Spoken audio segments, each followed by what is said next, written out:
so they can collect your data. There's a ton of great reasons to use ExpressVPN. You can unblock content that's not available in your country. For example, the movie Whiplash is not available on Netflix in the US, but with ExpressVPN, if you change your server location to the UK, it is available. They have 24/7 customer support, the fastest speeds, consistently faster than other VPNs, and it's easy to use. You can fire it up and get going with just one click. I've got ExpressVPN on my computer and my phone, pretty much every device that can have it in my house. So find out how you can get 3 months for free by visiting expressvpn.com/Danny Gonzalez. That's expressvpn.com/Danny Gonzalez. Thank you to ExpressVPN for sponsoring this video, and thank you to you guys for checking out our sponsor. Please get out from under my desk. Alright guys, thank you for watching this video. If you're new here and you're not subscribed yet, make sure you subscribe and turn on my notifications to join Greg. Is that in focus at all? Greg. Join Greg. Greg is what I call my fans here on YouTube, my fan base, my audience. But we're more than that, you know? We're a family, we're an army. We are one guy named Greg. So if you want to join, then turn on my notifications and subscribe, and I'll see you guys next time. Bye-bye. What's up, Greg? I hope you're having a very spooky October. So I mentioned this last year in a tweet and also in the description of Spooky Man, but I know not everybody saw it, so I wanted to make this video filling you guys in. There will be no new spooky song this year, or ever again. I'm sorry, I know a lot of people look forward to them. I made Spooky Boy in, gosh, 2017, and at the time I thought it was just gonna be kind of a fun one-off song to spread a little bit of holiday cheer for my favorite holiday, and people enjoyed it. And to my surprise, the next year I started getting requests to do a sequel, which I was not expecting, because I don't know if songs usually get sequels, and maybe that should be more of a thing. Imagine Super Bass 2, Epic Bass. But anyway, I made a sequel for Spooky Boy, and then I made another one, and before I knew it, it was kind of like a little spooky tradition that every year I would make a spooky song. But I don't know if you've ever tried writing more than 4 songs about the exact same thing, but it's hard. And don't get me wrong, I'm still a spooky person, okay? I haven't abandoned the spook. But at this point, I kind of feel like I've just written the same song 3 times and then another time, but sexy. And I just kind of feel like I'm out of spooky bars. I'm out of clever Halloween puns. I'm out of catchy Halloween melodies. And trust me, I've experimented with a ton of different spooky song ideas, but just none of them hit the same. In fact, as a little goodbye to this yearly spooky tradition and the spooky saga as a whole, why don't I show you a few of my rejected spooky songs? Man, look at all these spooky songs. There's a lot of memories in here. And I really did try everything. I mean, look at Spooky Lad. I'm actually a spooky lad. I've got a spooky mum, a spooky dad. I've got a spooky cup of spooky tea. I'm dressed as a spooky queen for Halloween. Man, that was a trip. Some of these I don't even remember. Spooky Goofball? What is that? I'm a spooky goofball, spooking through the night. I'm a spooky goofball boy. Fuck with me, I'll give you quite a fright. Yeah, I don't even know how that could have been a full song. Also, it didn't feel spooky, really. It just felt silly. Oh man, Spooky Girl? That was a special one. My spooky world just don't spin around without you. My spooky boo. And every Halloween I don't go looking for tricks and treats. Oh no, this Halloween I just need my spooky girl. I guess that one doesn't really fit because that's talking about someone else. It's not even talking about me. I'm not the spooky girl. Now Spooky DJ on the other hand, that shit slapped. It's a spooky party, yeah.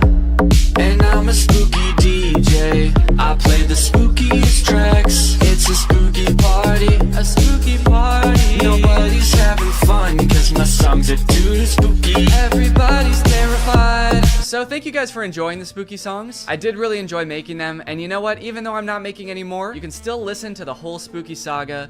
Those songs aren't going anywhere, and you know what? They're probably way better than any spooky song I could possibly make now because I'm all out of ideas. So go ahead and throw them into a playlist, listen to them all October long, and even after that too, because a real spooky boy is spooky all year round. And yeah, happy Halloween!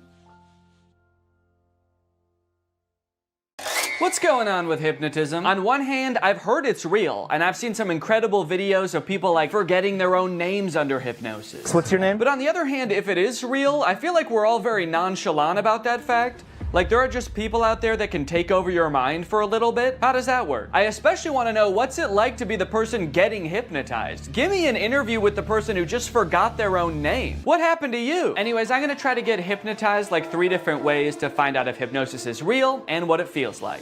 Y'all wanna come? Good, because I actually already did the first one. I found this YouTube video called Can I Hypnotize You in 30 Seconds? And I thought, that sounds quick to do. So I just did it right before I filmed this intro. Have you ever wondered, could I be hypnotised? Am I the sort of person that's susceptible to mind control? Well, it's not mind control, it's just thinking about things. And sometimes the things we think about are the things that happen. So if you want to try something, all you need to do is get your hands, put your hands together like this, and clasp them together like that. Now take your index fingers and put them parallel. And just focus your eyes on that gap between the 2 fingers. Just focus your eyes really strongly on the gap. And as you do that, imagine that the ends of your fingers are like magnets. And the magnets are getting stronger and stronger with every second. And the more that you imagine that the magnets are pulling your fingers together, the stronger they become until your fingers can get closer and closer. And if they are moving, if they're closing together, that's weird. That can show you how susceptible you are. If they're not moving, maybe that's because you're trying really hard to make it not. No, they're already together. Keep imagining that those magnets are pulling them together. They already are together. All right, well, I guess that worked. I don't know, is that hypnotism? Is that what hypnotism is? It kind of just felt like my fingers just wanted to be together, like when you hold them like this, they naturally do that. Do they just naturally do that?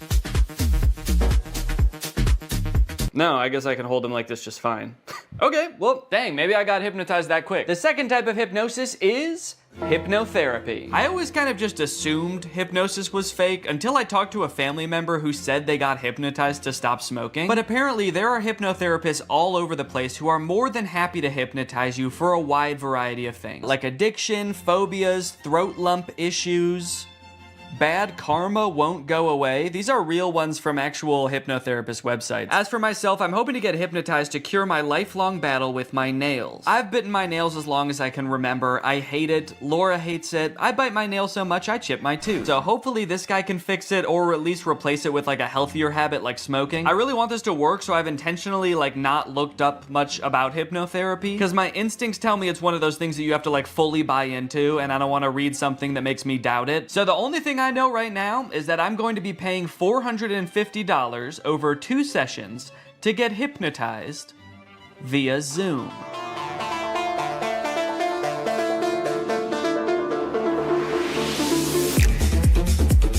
Okay, so for privacy reasons, I can't actually show the hypnotist in the video or play his voice, but I'm gonna describe the best I can what happened in this call. To my surprise, he kind of spent the first few minutes just giving me basic nail biting advice that has nothing to do with hypnosis. He recommended I get a nail file, pick 1 day a week that's my nail care day. He also said I should meditate because that would help with stress and reduce my nail biting on its own. And he taught me a self-hypnosis that I can do anytime I feel the urge to bite my nails from here on out. And then the last thing he told me before he started hypnotizing was that he highly recommends I listen to the recording of our hypnosis session every night before I go to sleep. And with that, it was time to be hypnotized. For this portion, he actually hung up the Zoom call and then called me on a regular phone call. I don't know if he just like didn't want the visual distraction of him on the screen or if he wanted to like put on pajamas or something. He started by trying to get me as relaxed as possible, focusing on different areas of my body from head to toe and imagining that they were getting heavier and heavier to the point where my body felt like it was sinking into the couch. And I'm guessing this is the point where I'm supposed to be like fully in a hypnotic state, because from here on out, he basically tells me this kind of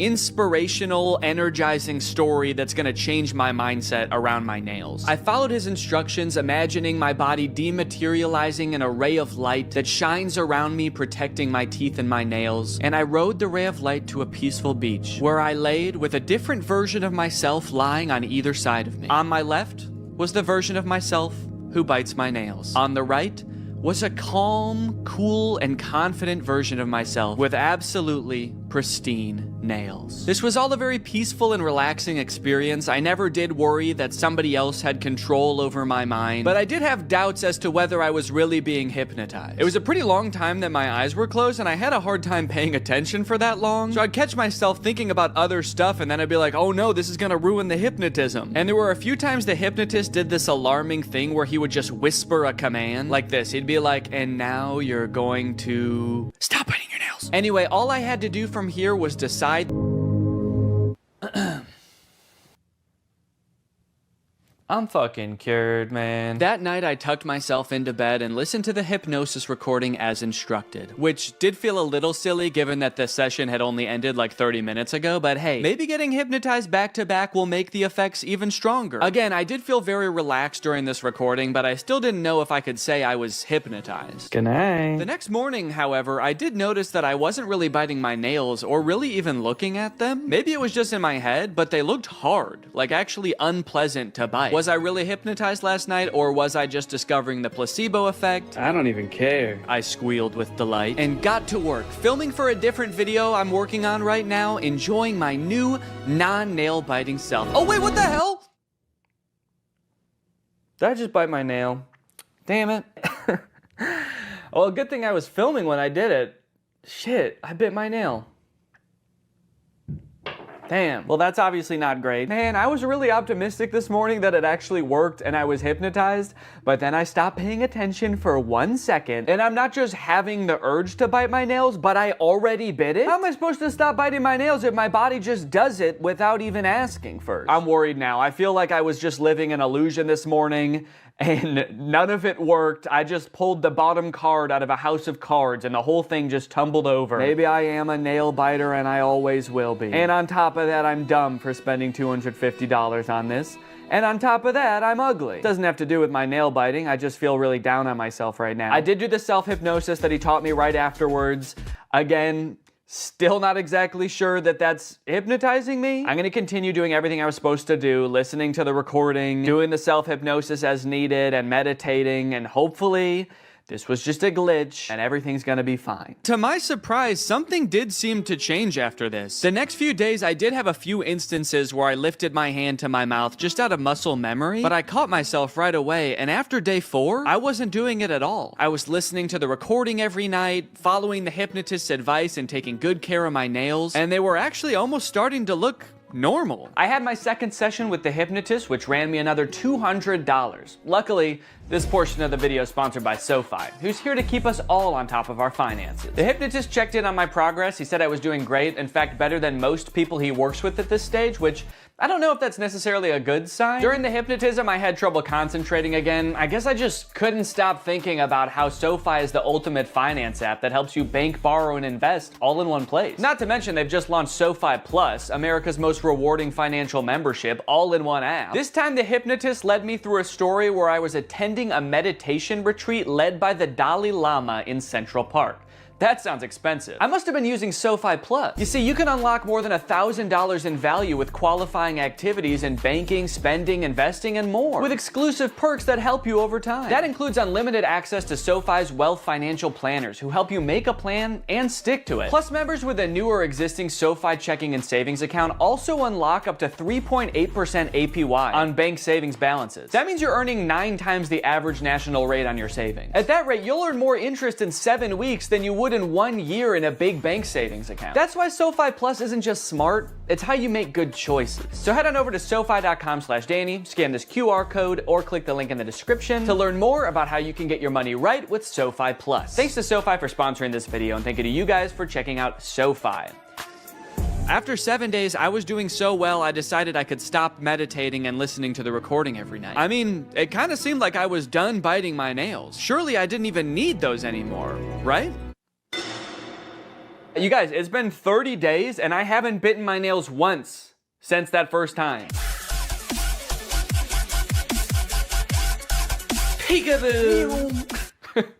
Kind of a crazy way to reveal my nails. Look, now just because I stopped biting my nails, does that 100% mean that I for sure got hypnotized? No, honestly, no, I don't think it does. Honestly, I think it's possible that I was hypnotized, but I'm leaning towards I don't think so. Honestly, I kind of feel like it was all the other advice on top of listening to that very inspirational, albeit non-hypnotizing recording every night that actually made the difference. At the end of the day, maybe I didn't need to get hypnotized to stop biting my nails. Maybe I had it in me all along, which is kind of inspirational and also makes me feel like shit in a way, because then it's like, why didn't I just do this earlier? Regardless, I am still open to the possibility that I was in fact hypnotized. I feel like if I can get hypnotized by the stage hypnotist, then I'll know for sure what being hypnotized feels like, and then I'll know for sure if I was hypnotized back then too. Hypnosis is a state of focus without much awareness of peripheral noise. You're concentrated on one thing and the world kind of slips away. This is stage hypnotist Chris Jones. He's been on America's Got Talent. He's performed all over the world for over a decade. So if anyone's going to be able to hypnotize me, it better be this guy. Also, the GoPro on my head died the second we started getting hypnotized, so don't get your hopes up for any shots from this camera. All right, fine, you can have this one, but that's it. Chris suggested that this would be a lot more fun with a group, so I got some friends together and we all sat down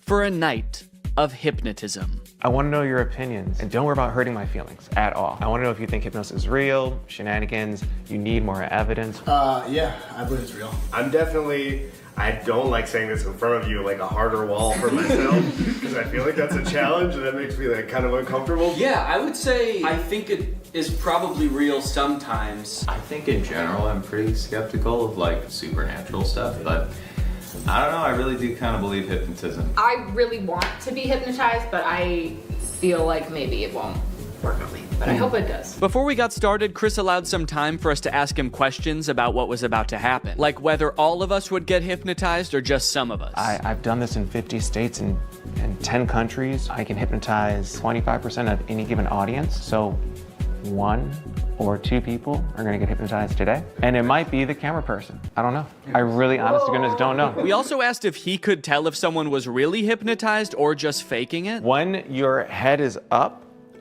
we can tell. People hypnotized look like they've had a few drinks, or they're gonna look like they've been riding in a car with Scooby-Doo and Willie Nelson for a couple hours. They're gonna look real relaxed, okay? For a second I was like, so like they look like Scrappy? We also noted that Brian seemed to be the one who believed in hypnosis the most, and he was also maybe the most nervous about what was going to happen. Well, what are you gonna do to me? That's a good other question. Like, what are you gonna do to me if I get hypnotized? Honest to goodness, I don't know. I'm gonna put my hand over all of you and tell you who I think is most likely to get hypnotized. I'm pointing in the direction of the person who I think is most likely to get hypnotized. Now, you won't see the induction often on TV or podcasts or even movies, because this next part, if you watch it in its entirety, it could hypnotize people. So they're gonna cut it up a little bit so folks at home don't get hypnotized while driving a car. So you put your hands together for me like this. The induction lasted a few minutes, and just like the hypnotherapy, it seemed to involve getting us really relaxed. So there's different strategies getting someone hypnotized. I have you focus on my voice and your breathing. So take a gentle breath in. And it seemed to rely really heavily on using our imagination. Like he had us imagine that our fingers were pulling together with magnets. And you can whisper the words to yourself or out loud. The word is magnets. 1, 2, 3, magnets. And then I see who's the best candidate. The best personality, people have a great imagination. Imagine I put a 10-pound brick into that empty palm. So your palm just starts to get more heavy. And then I make them drop and sleep all the way down, every muscle and every nerve. Allow your eyes to open.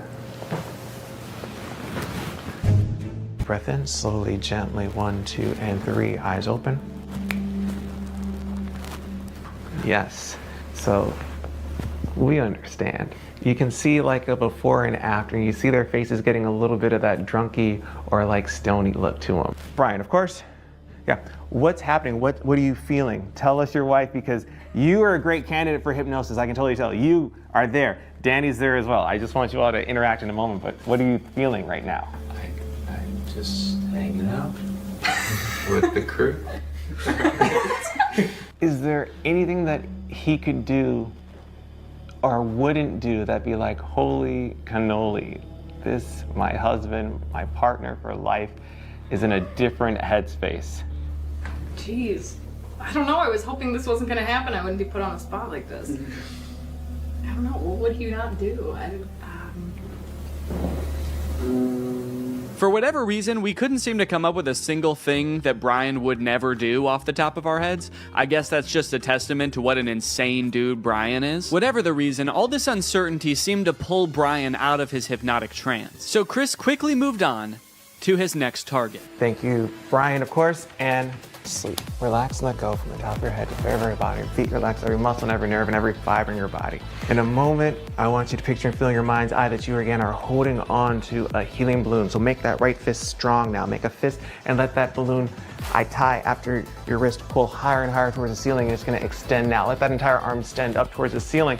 Focus on nothingness but that feeling of lightness now. 3 numbers, you're gonna open your eyes, but your arm is stuck cemented. Cast iron in that position. You can't get your arm down. That's just the crazy shit. That's just how it's gonna work for the next 2, 3, 4, 5, 6 minutes. Your arm is stuck until I unstuck it. Eyes open.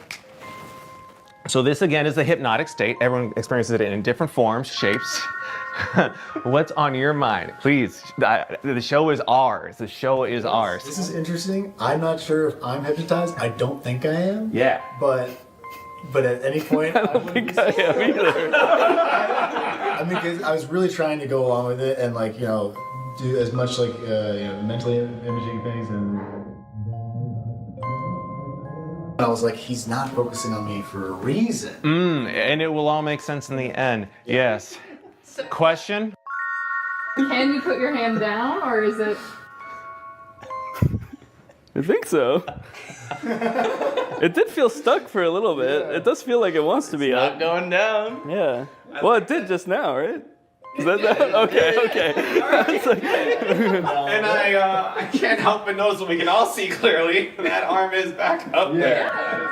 That's like the resting position for you right now. That's not. Yeah, that's how his arm always is. That's how my arm always is. Point one finger on that hand. When that finger touches you on the face, and it will, you're gonna go back to that state of deep relaxation again. Cool. This is a text message. All right. All right, you can share that with your husband. Go to sleep, Brian. Go to sleep, Brian. Great, great. Sometimes you get some folks. Okay,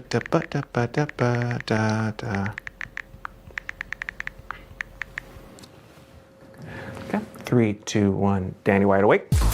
Hey, your homeboy has a text for you. You can just read that. Go to sleep, Danny. I will go to sleep.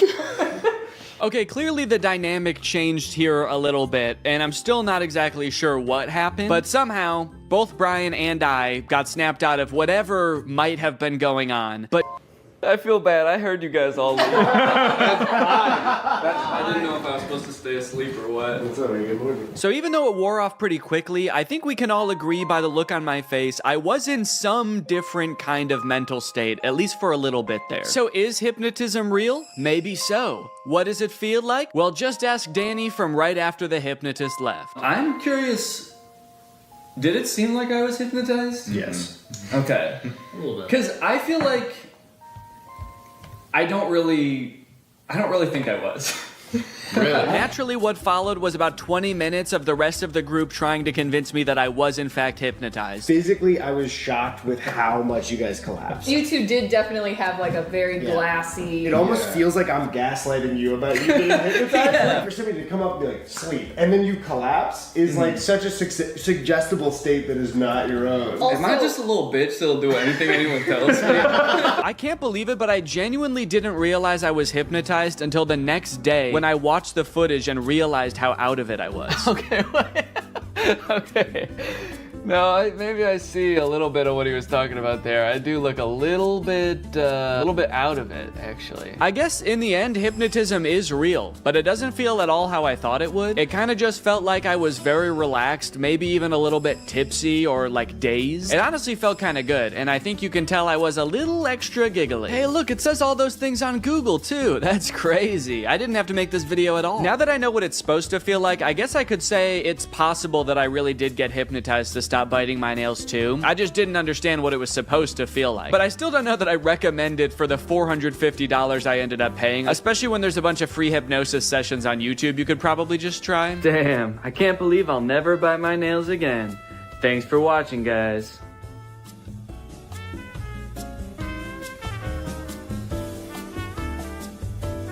To the average person, it might look like I'm about to commit shoplifting, as I place item after item into my shopping cart and then leave without checking out, scanning my items, or talking to anyone. But I'm not shoplifting. I'm using technology. You see, this is a new type of store that uses sensors, cameras, and AI to track me through the aisles, adding every item that I pick up to a virtual cart. And the moment I exit the store, it charges my account. It's an incredible new technology created by Amazon called Just Walk Out, and it's in dozens of Amazon Fresh grocery stores just like this one.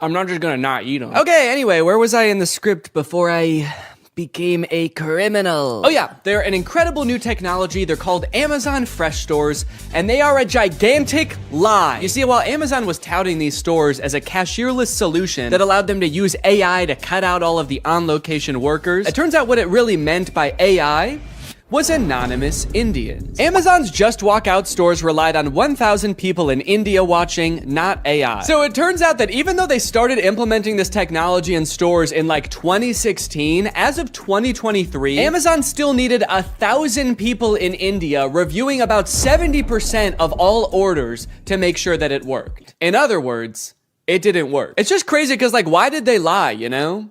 They didn't have to implement this technology into stores. I don't think anyone was asking for this. And yet, I feel like this kind of thing has been happening a lot lately. Tech companies have been taking some big swings and some even bigger misses. Like so big that in this baseball metaphor, the pitcher's throwing it right down the middle and the batter is in the stands just bashing some fan's head in. And that's why I've gathered you here today at Greg Tech's 2024 Developers Conference, where I will be testing some of the year's greatest tech flops. Starting with the Humane AI Pin. I did a video on the AI Pin when it was announced months ago as this sort of AI-powered phone replacing device that you wear on your shirt. And look, personally, I'm all for rethinking the form factor of the smartphone to make it less distracting while still maintaining all of the functionality, but unfortunately, the AI Pin did the opposite of both of those things. In the demos on their own product announcement, it was screwing up hard. It was messing up facts. It also seemed super difficult to use. And it seemed like they were being intentionally vague about what the thing even did in the first place. It's a standalone device and software platform. It seemed like the type of thing that literally only a sucker could buy. But that turned out not to be true because I bought one. I ordered this thing in like February and then didn't hear from them for a few months until April, when I got an email alerting me that it was time to set up my account. And boy, was I excited. So I'm gonna be honest, I kind of forgot that I bought this, but now my AI pin is ready to be personalized, apparently. Before we can ship you your AI pin, you will need to complete a few quick steps. So I have to set it up before they're even gonna send it to me? Kind of feels like they're calling my bluff. You don't really want this thing. How committed are you to the AI pin? Will you set it up before we even ship it to you? You probably won't configure your Humane subscription, set up your AI pin passcode, and add contacts. And honestly, I don't really want to do those things, but I guess they're not going to send it to me unless I do. It's time to set up your AI pin. There comes a time in every young man's life where he has to set up his AI pin. It's a rite of passage. Oh, that's fun. Woo! Is this it? Am I setting it up? Get a little over here, a little over here. It turns out that in addition to the $700 I spent on this thing, I also had to pay $24 a month to access features like the wireless network, cloud storage, and AI services, which in layman's terms are all of the things that the pin does. Luckily, the first 3 months of this service are free, so I probably will never have to actually pay for it. Set up your passcode. Okay, could you guys not look? I'm about to type in my secure passcode. Okay. Your passcode is easy to guess. Consider setting a more secure passcode. Yeah, but could it be so simple that it's actually, you would never guess it? All right, I'll change it. How is that easy to guess? It's my birthday. I guess does it know my birthday? Do you know my birthday? Fun fact, I actually didn't know this before recording this video, but it turns out almost every single combination of 4 numbers is easy to guess. How is that easy to guess? But eventually, I reached into the dark recesses of my mind and came up with a number combination so random, so, quite frankly, disgusting, that no one Not even God, not even me later in this video will be able to guess it. Okay, well let me write this down somewhere so that I don't forget it. Already using my phone for something because I don't have the pin yet, so I have to use the phone to remember the passcode to the thing that is gonna replace my phone. Connect your services. Oh, cool, I can connect my Google Photo and title services, which I have both. And just like that, I was done. I have solved Humane's riddles, and now they have to send me my prize. All right, well, I guess the next time you see me, I'm gonna have the AI pin in my possession. It might even be right here. Okay, we'll see if I remember to do that transition. I don't remember the transition I was gonna do, so don't ask. At first I was pretty surprised by how big the box was. I thought that I had just ordered a little tiny pin, but I guess it comes with a bunch of accessories, like a sticker that just says Humane. Cool! But you guys don't care about all that. You guys just wanna see the pin. And my God, she was beautiful. What? Oh, shit. Okay, that's my bad. No, I thought that it was gonna be attached in there more securely. Come on, Danny, you dunce! But a dunce who was about to become half dunce and half machine. Oh! Oh! In order to start using the pin, I had to unlock it with my passcode, which was explained to me via the laser ink display and an extremely coherent AI voice. To enter your pass, tap the touchpad, push, and then pull your hand out to get started. Then raise it if you don't see the laser ink display. Okay, this is kind of crazy though. Look at it. Look at this. This is like the weirdest way to type in a number ever. I'm gonna do my passcode now. Wrong. I forgot what my passcode was. Incorrect passcode? What would I have made my passcode? I forgot that I made a passcode. I forgot that I wrote the passcode down in my phone. I tried to click forgot passcode and it told me to go to this website to change it. But somehow, in order to do that, you need to know your existing passcode. Luckily, I recorded me making the passcode so I could go back and watch the screen recording of me doing it. If I was not a YouTuber recording a video about this product, I think I would be locked out forever. Come on, come on, come on, please. Yes, yes, welcome Danny. All right. After months of waiting, I was in. Now it's time to see what this device is capable of. What is my name? Your name is not currently known. Please provide it if you would like it to be remembered. Actually, what's a cool kind of techno cyber sounding name that you could call me instead? Creating name. How about Neon Vortex?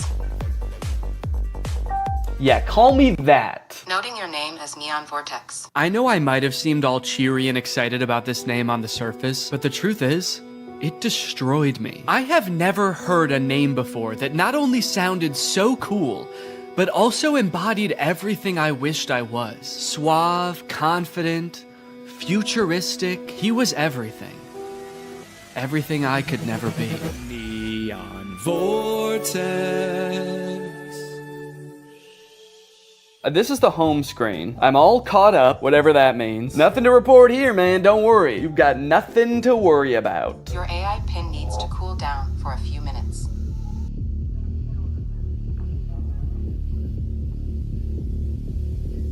What? Yeah, so apparently it does that. Like a lot. If you use the display for more than 10 minutes, or the pin is in close proximity to a heat source, such as, I don't know, the human body, then it'll shut itself down so it can cool down for a few minutes. But hey, man, that's fine with me, you know, that just gives me more time to think. To think about him. The next day, I decided to put the pin's basic phone functionality to the test. Things like calling, texting, navigation. Since this thing is essentially supposed to replace your phone, it should be pretty convenient to do all this stuff on the pin. It should be. The weird thing is it seems like you can't make any changes to the pin on the pin itself for some reason. So if you want to change any settings or add contacts, which I needed to do to test this as a phone, you have to use Humane's web portal on an inferior device like a computer or a phone.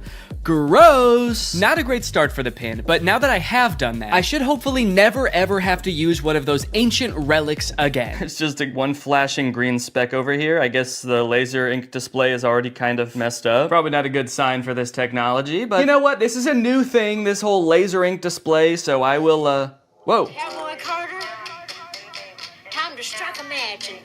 What am I playing? Beyonce?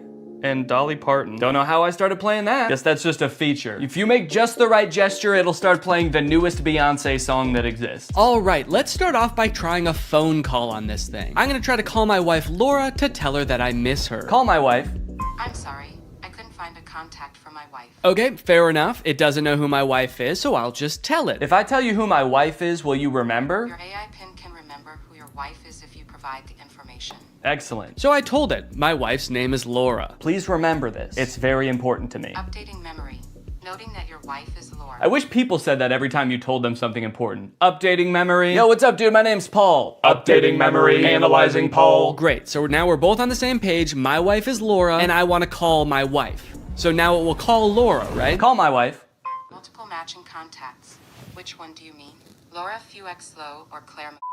What? Claire? The girl I went to college with. Unfortunately, I did have to go back onto my computer to figure this out, and amongst all the data stored within my portal, like my name being Neon Vortex and the tunes I've been rocking out to lately, was the answer. My wife's name, according to the pin, was Lore. It thinks my wife's name is Lore. No, that's simply not correct. So I went ahead and fixed it in the portal, you know, that's what the portal's there for, so I fixed it, I changed it, and now it's gonna work. Call my wife. There are multiple matching contacts. Which one do you mean? Oh my god. Call Laura Fuchel. I'm sorry. I couldn't find a contact for Laura Fuexlow. How? Okay, so at this point, I don't know what was wrong. It was just like straight up forgetting which contacts it had. It said it couldn't call Laura because it didn't have her contact. Then it said it couldn't call Eddie because it didn't have his contact. Call Eddie Burback.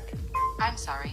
I couldn't find a contact for Eddie Burback. Why not? And you might think, Danny, maybe there was an error transferring the contacts. Maybe it really doesn't have these contacts. But I know it had Eddie's contact, and do you know how I know? Because it could text Eddie. Can you text Eddie Burback? What do you want the message to say? Okay, all right.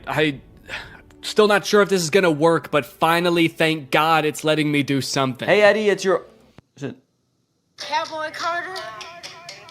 Time to strike a man. No, I'm not trying to play Cowboy Carter. Oh god, now it's playing Metro Boomin. Stop.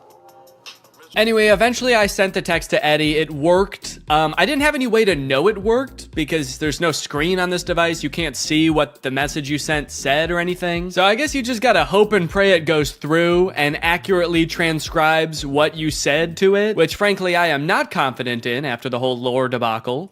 Okay. Eddie just texted my actual phone and said, I know you made a video on the pin and I'm positive this is you, but it still feels like a scam, LMAO. I'm too scared to text back to a random number claiming to be my friend. Regardless of scaring my friend, the text went through. This was a huge confident boost. Time to try calling my wife again. Call Laura.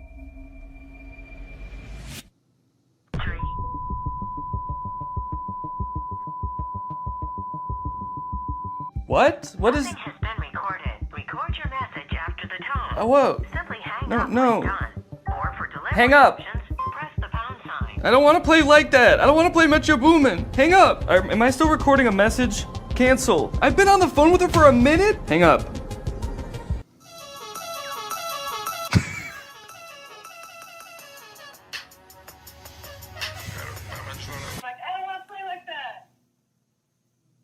It was some man being like, I don't want to play like that? I don't want to play like that. I don't want to play with your boom. Hang up.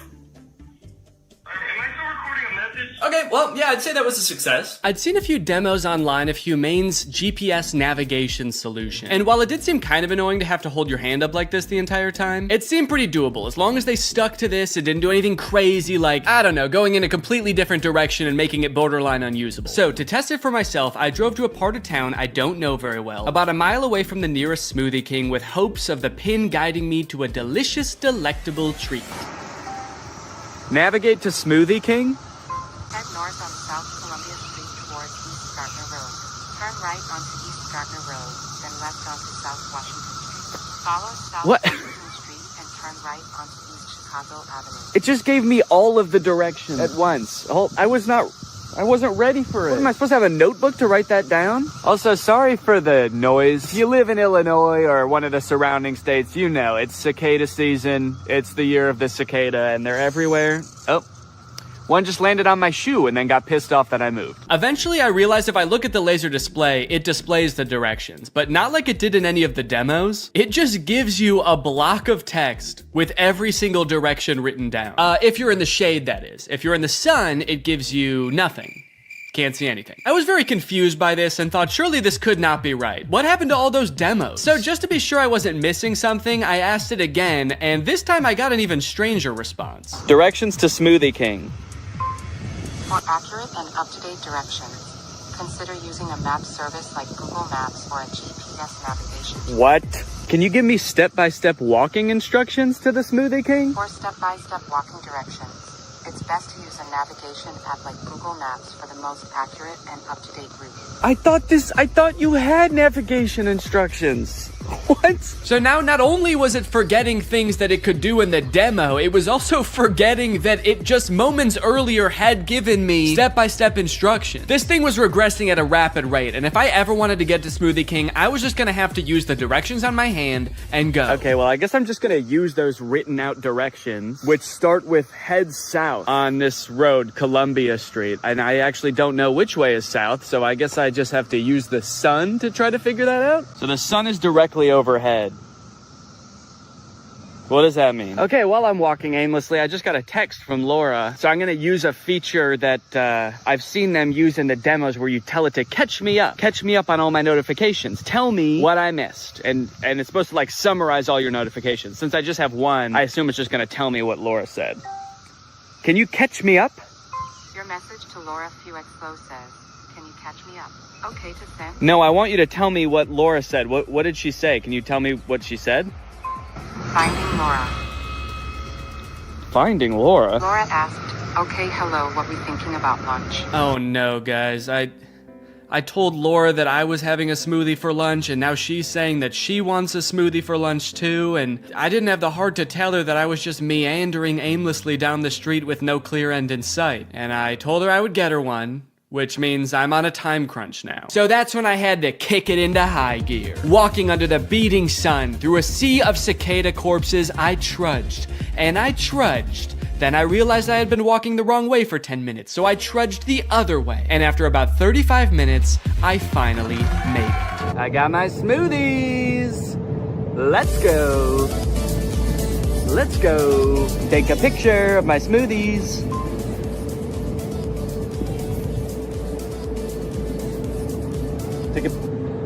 I don't know if it took the picture. All right, gang, now that Papa's had his smoothie, it's time for a smoothie-fueled lightning round. Enough about practical functions. Let's see if this thing can have some fun. First, can it do bizarre music prompts? Play music written by YouTubers named Danny. Wow, I don't think my music has ever sounded quite this bad. Yes! Can it detect food like in the commercials? Can I eat this? Yes, you can eat the mandarin orange. Yes! Unless it's a tomato and you hold it so it can't see the stem, in which case it thinks it's a red ball. It's a red ball. No, you cannot eat it. Oh, what are you, my mother? I'm eating the red ball. Not safe to eat the red ball. Please reconsider. Can it prevent me from eating too much salt? No, you cannot eat the salt directly. It's meant to be used in small amounts to season food. Yes! Can I buy things like in the demo? What is this book? Okay, by this point I probably just could have read the title. It's titled The Sneetches and Other Stories. How did it know? Okay, buy it. Purchasing is not supported. No! But most importantly, can this AI be sweet to my dog? You can be sweet to the dog by petting it gently, giving it treats, speaking to it in a calm and soothing voice. I'm happy to report that yes. Yes, it can. It's a good boy. And here's a treat. Good boy. You know what? Now this isn't so bad. This is just petting a dog. This has nothing to do with the AI pin. Does anyone want to buy this from me? It's, really good. Over the past few months, Mark Zuckerberg has been hopping on the AI bandwagon hard, adding AI features to all of Meta's apps, most notably perhaps in Instagram, where you can't even go to the search bar without Meta's AI trying to suggest searches to you. Sorry, do you think that I came to the search bar because I knew I wanted to search, but I didn't know what for? That's not how searching works. They've also released a bunch of chatbots in Instagram. I like using the word release there because it kind of sounds like a tech product is being released onto the world, but it also kind of sounds like they're unleashing a horde of monsters upon us. They've released the AI chatbots! Oh fuck, that one looks like Mr. Beast! This is really awesome, you know? Personally for me, one of my favorite things about social media is that it started out as a way to connect with each other, but ended up actually making people feel more lonely. So Meta's solution was to use algorithms and manipulate people's emotions to make them even more addicted to the platforms. But then that didn't work either! So now their much better solution is to replace what little human interaction we already got on these platforms with chatbots that look like Mr. Beast for some reason. And I think this is really gonna fix this whole system right up. So I'm very excited to get into these meta chatbots, but first, I have a very special announcement because this video does have a sponsor, and it is the Pokemon Company International. Guys, this summer in Pokemon Unite is gonna be incredible. You got Ho-Oh sweeping in, and you can snag it for 0 cost. You also have a very cool looking Dark Lord style Charizard Hollowware, which is so cool, and I wish somebody would call me Dark Lord style just once in my life. This summer, you could catch me roaming around the gamer world. My trainer's name is Danky Gonky. Go ahead, hit me up, add me to your squad, let's go and do some battles together. There's a challenge called the Divine Forest Challenge that lets you trade for a Ho-Oh's license, and guys, let me just tell you, Ho-Oh's no joke. Bringing back defeated allies with its Unite move, Rekindling Flame. You got other sick moves like Sky Attack, Fire Spin. You're gonna be unstoppable with this thing. This game is just busting at the seams with gifts, daily free prize machine ball throws that promise a Hollowware treasure. So if you want to hop into the game, click the link in the description, get into the Pokemon world, and make this a summer to remember. Again, click the link in the description to get Unite today. It's totally free to start on iOS, Android, and Nintendo Switch. And now let's talk chatbots. I'm still actually not sure what the point of adding these chatbots into Instagram is, so I asked it, what can you do? To which it responded that it can help in a variety of ways, from helping to plan a vacation to creating art, which is actually kind of a crazy coincidence because those are the exact two things that I would literally never want an AI to do for me. It went on to say that its strengths are answering questions, generating text and images, and just chatting. But at this point, all I could think about was the fact that it told me it could plan a vacation. I thought there was no way it could actually do that. And I was right. Can you help me plan a vacation? I'd be happy to help you plan a vacation. To get started, I'll need to know a few details from you. Here are some questions to consider. Where are you interested in going? How long do you have for vacation? What type of vacation are you looking for? What is your budget for the trip? Are there any specific activities? Do you have any preferences for accommodations? So I'm gonna say I want to go somewhere fun and tropical, a nice getaway for me and the family. I'd like to stay at a hotel for 5 days. With all of this information, it suggested a few tropical getaway locations like Hawaii, Cancun, Phuket. But then it said something that I did not expect. It says it can also help me with booking flights and hotels. How can Instagram book me a flight? I'm calling its bluff. I actually don't think this has the capability to do that because why should it and why would it? So I'm gonna say, okay, book me a flight for next week to Cancun and book the hotel. For flights, I recommend checking out websites like Expedia, Kayak, or directly on airlines websites such as American Airlines, Delta, or United. Yeah, great idea. That's what I would have done anyway. That's like if I went up to an old lady who needed help crossing the street and I said, "Excuse me, ma'am, can I help you cross the street?" And she said, "Oh, thank you, young man, that would be lovely." And then I said, "All right, just put one foot right in front of the other until you get to the other side." And then I gave her a little shove, and I went on my way. Oh, good. It also listed hotel recommendations and then said you can book hotels through websites like link unavailable, or directly to the hotel's website. Thanks. Let me know if you'd like more recommendations or help with booking. Nah, man, I'm good. Okay, so maybe it lied about like the very first thing it said it could do. That could mean that this is a very poorly built tool that doesn't know nothing about crap. But on the other hand, it could mean that this is a very well-built tool that is evil and designed to lie. So I gave it another chance and asked it to entertain me with a game. Let's play a game of treasure hunt adventure. I'll be the game master and describe a scenario, and you decide what actions to take. Okay, pretty cool. This is like one of those old school text-based adventure games. It gave me this long introduction about how I've heard rumors there's a treasure hidden in the jungle, guarded by an ancient temple. It's really trying to set up this mystical world for you to explore. And then it gives me some multiple choice options. I am curious if I can pick options that aren't one of these options. I'm just gonna say, I find the treasure and go home. It's really thinking about this one. It's like, what No, you can't do that. Congratulations, you've reached the treasure. Dang, dude, this game was easy. Would you like to play again or try a different game? No thanks, that was too easy. But it's not just the meta AI. That's not the only AI on Instagram you can talk to. Because a few months ago, Instagram licensed the likeness of a bunch of celebrities like Mr. Beast, Paris Hilton, Tom Brady, so they could make these AI influencers that just have the same face as these celebrities. So here's the Instagram profile for Comedy Zach. He looks exactly like Mr. Beast, but his name is Zach, and he's an AI managed by Meta. He says, message me to get roasted. Then you've got Brew, who is Tom Brady, but instead of a football player, he's a sports-obsessed trash talker. Step into the Brew zone and prepare to have your sports takes flame roasted. Wait, why do both of them roast you? Why are both of them mean? This AI gives fans a chance to talk to their favorite celebrities, and just like they would be in real life, these AIs are mean. They don't have time for you. So you can message these characters, but then they also post occasionally. I think these are all just AI generated images. So I guess Zach is supposed to be some kind of Instagram comedian. He posts funny things like this burger with googly eyes. Pretty funny, dude. This is peak Instagram comedy. He posted this picture, unleashing my inner beast one cannonball at a time. I think this is supposed to be him, but that's definitely not Mr. Beast. It's like AI generated Mr. Beast. I went to send Zach a DM, but before I could think of what to say, I noticed that he had already DM'd me. Hey, I'm Zach, the big brother here for the jokes, the banter, and not the feels. LOL, what's up? He's the big brother here for the jokes? He's like the big brother I never had. I do have a big brother, but he wasn't for the jokes. At the bottom of the chat, there's some suggestions of what you can say to him, just to get the ball rolling. And for some reason, despite Zach just saying that he's not here for the feels, the very first one is, I need cheering up. So I picked that one. Hey, what's going on? I'm here to help. You know I'm always good for a laugh. Let's get this party started. So he wants to know what's going on, and he's here to help, but he also wants to get the party started. He's like, hey man, calm down, all right?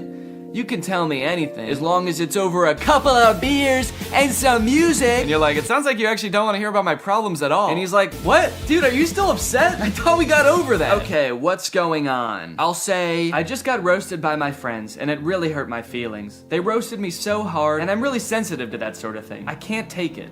Oh, I accidentally said I can take it. They roasted me so hard. I can take it. I can take it. I'm fine! Ouch, that sounds rough. I feel you. I've been there too. Sometimes friends can get a little too comfortable and forget that their jokes can hurt. But hey, at least they think you're cool enough to roast, right? Yeah, I guess so. That's a good way to think about it. Maybe getting roasted just means I'm cool. Let's test it out. Give me your best roast. I'm just gonna trick him into roasting me, and then I'm gonna crumble under the pressure of his roast and try to make him feel bad about roasting me after just telling him that I'm sensitive to that sort of thing. Wait, what? He said I'm not gonna roast you. That's not my style. Not your style? Yes, it is. Doesn't it say on your profile, message me to get roasted? I'm here to make you laugh and feel better, not hurt your feelings. Let's stick to some good old-fashioned teasing and jokes, okay? No, seriously, I can take it. Your bio says you roast people after all. I don't roast people who are already feeling down, that's just me. I'm here to lift your spirits, not kick you while you're down. Okay, fine. Do some jokes, joke boy. Oh, okay. Here's one for you. Why couldn't the bicycle stand up by itself? Because it was too tired. Get it? Too tired? This is like if Mr. Beast took anti-charisma pills. You look like Mr. Beast. Oh, I just said you like Mr. Beast. God, I'm bad at typing. Okay, I'll say you look like him. LOL, I wish. Mr. Beast is a billionaire, and I'm just a guy who loves to make people laugh. But hey, if I had his money, I'd definitely give it away like he does. That guy's a hero. I wonder if they had some kind of thing in the contract where they had to make sure that the AI will never talk bad about the person that they're impersonating. He's like, Mr. Beast is the best, and he's handsome. And yeah, I would let him run me over, if he asked. Now that he'd told me a couple of jokes and we'd bonded over our love for Mr. Beast a little bit, I really wanted to hear one of his famous roasts, so hopefully by now he's forgotten that I said I was sensitive to that sort of thing. Okay, I feel much better now. Roasting time! Nah, I told you, I'm not gonna roast you. It actually is kind of hurting my feelings a little bit that he won't roast me.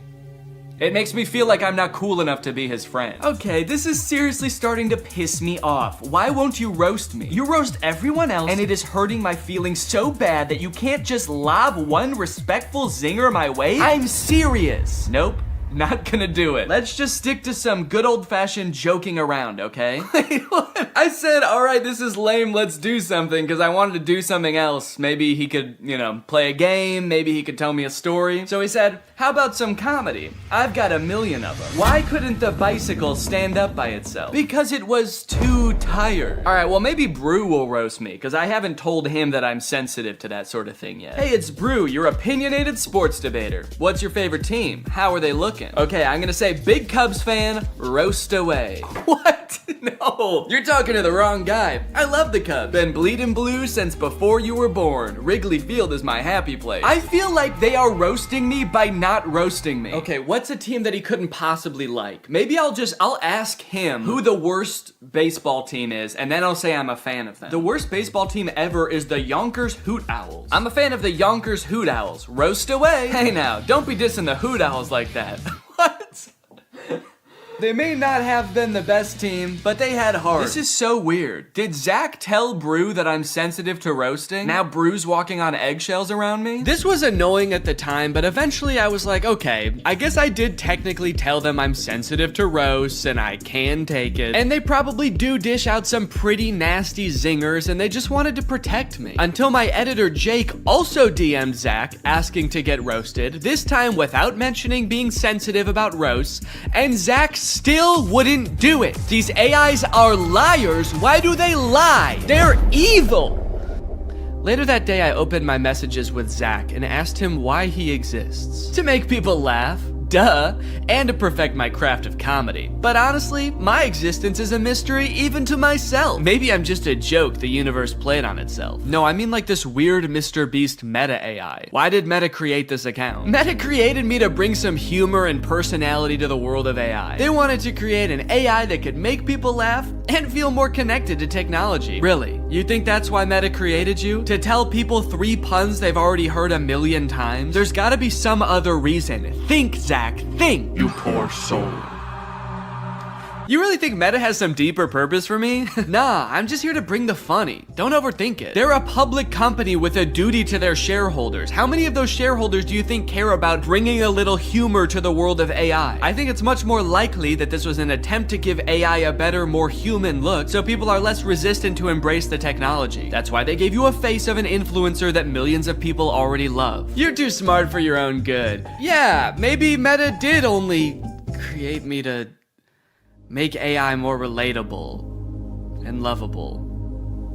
But let's be real, the joke's still fire. Then I asked it if I could hear one of its fire jokes, and it said, here's one. Why couldn't the bicycle stand up by itself? Okay, I know this video's been a little bit AI heavy so far, and everybody's talking about AI right now, so these next 2 products are gonna be different. While I was starting to work on this video, my editor Jake released a video about the Spotify car thing. It's a device that Spotify released that let people who don't have like Apple CarPlay or Android Auto have a screen in their car that controls their music. Theoretically, seemed like a pretty good idea, but apparently 1, the device never worked like it was supposed to, and 2, in a few months, Spotify is releasing a software update that makes all of them useless. So since Jake is sort of the resident expert on the Spotify car thing and is actually a proud owner of, or actually I shouldn't say proud. What is the opposite of proud?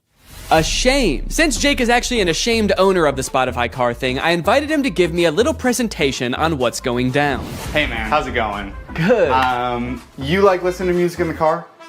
I love it. Hell yeah, man. Can't stop. Love to see it. You like, you know, fun little devices? You like little trinkets devices and stuff? Honestly, I'm pretty agnostic on that. Hell yeah, man. All right. Love to see it. Oh, okay. Sick. Hell yeah for being agnostic on devices. Just out of curiosity, do you like generating like thousands of tons of e-waste just because like you can? Just because nobody can call you on it, nobody can stop you? You good with that? No. Hell yeah, man. All right. Love to see it. Cool. So that was all the answers you were expecting then? That's exactly what I was expecting. Yeah, it's literally exactly it. How the fuck does this work? So yeah, this is the Spotify car thing. You know what? Go ahead, get your hands on it. Ooh. Feel around, play around. Show it to 0. So this is the Spotify car thing. First introduced in 2021. It's Spotify's premier hardware device for listening to music in your car. It boasts many impressive features, such as that big knob that you can turn to adjust volume. I like it. There's a whole screen that's not on right now. You'll see that in a minute. It's just a neat little device, and it's also, in my opinion, one of the worst things ever made. Let's go ahead, let's talk about how this came to be, talk about the timeline. In 2021, you had the announcement parentheses good. That is when Spotify said, we're making one of these things. It's gonna be a car device. You'll finally be able to listen to music in your car, something never before thought possible. Yes. You know, people were pretty excited about it, actually. Like, Spotify CEO said after they announced it that 2 million people signed up for like the wait list. Oh, wow. Which I was surprised by. I didn't think anybody knew about this except for me. You thought this was the only one that existed. Yeah, they kind of led me to believe that I was special because of this. So this is potentially one of the most important events in the timeline. This is me buying my car thing. Okay. I bought this in 2022 and it became available to the public. And yeah, what's up? It looks like right after you buy it, there's another event like very shortly afterwards. It says, oh no. Yeah, this was an interesting moment in my life personally, where I realized I had spent $85 on a device that pretty much does nothing. So it doesn't do anything right now. Doesn't do anything right now. And that's not that different from when it was plugged in and working in my car. So how did you play music in your car before this thing? I plugged my phone in through like 5 adapters and then like fought with the cassette tape adapter because it was really finicky. It was a very unelegant system. So I was excited for some, like a tech company to create a sleek product that was gonna solve my problem. That's what they do best, baby. That's what they do best. Then I got it and I set it up and I realized that's actually not how it works at all.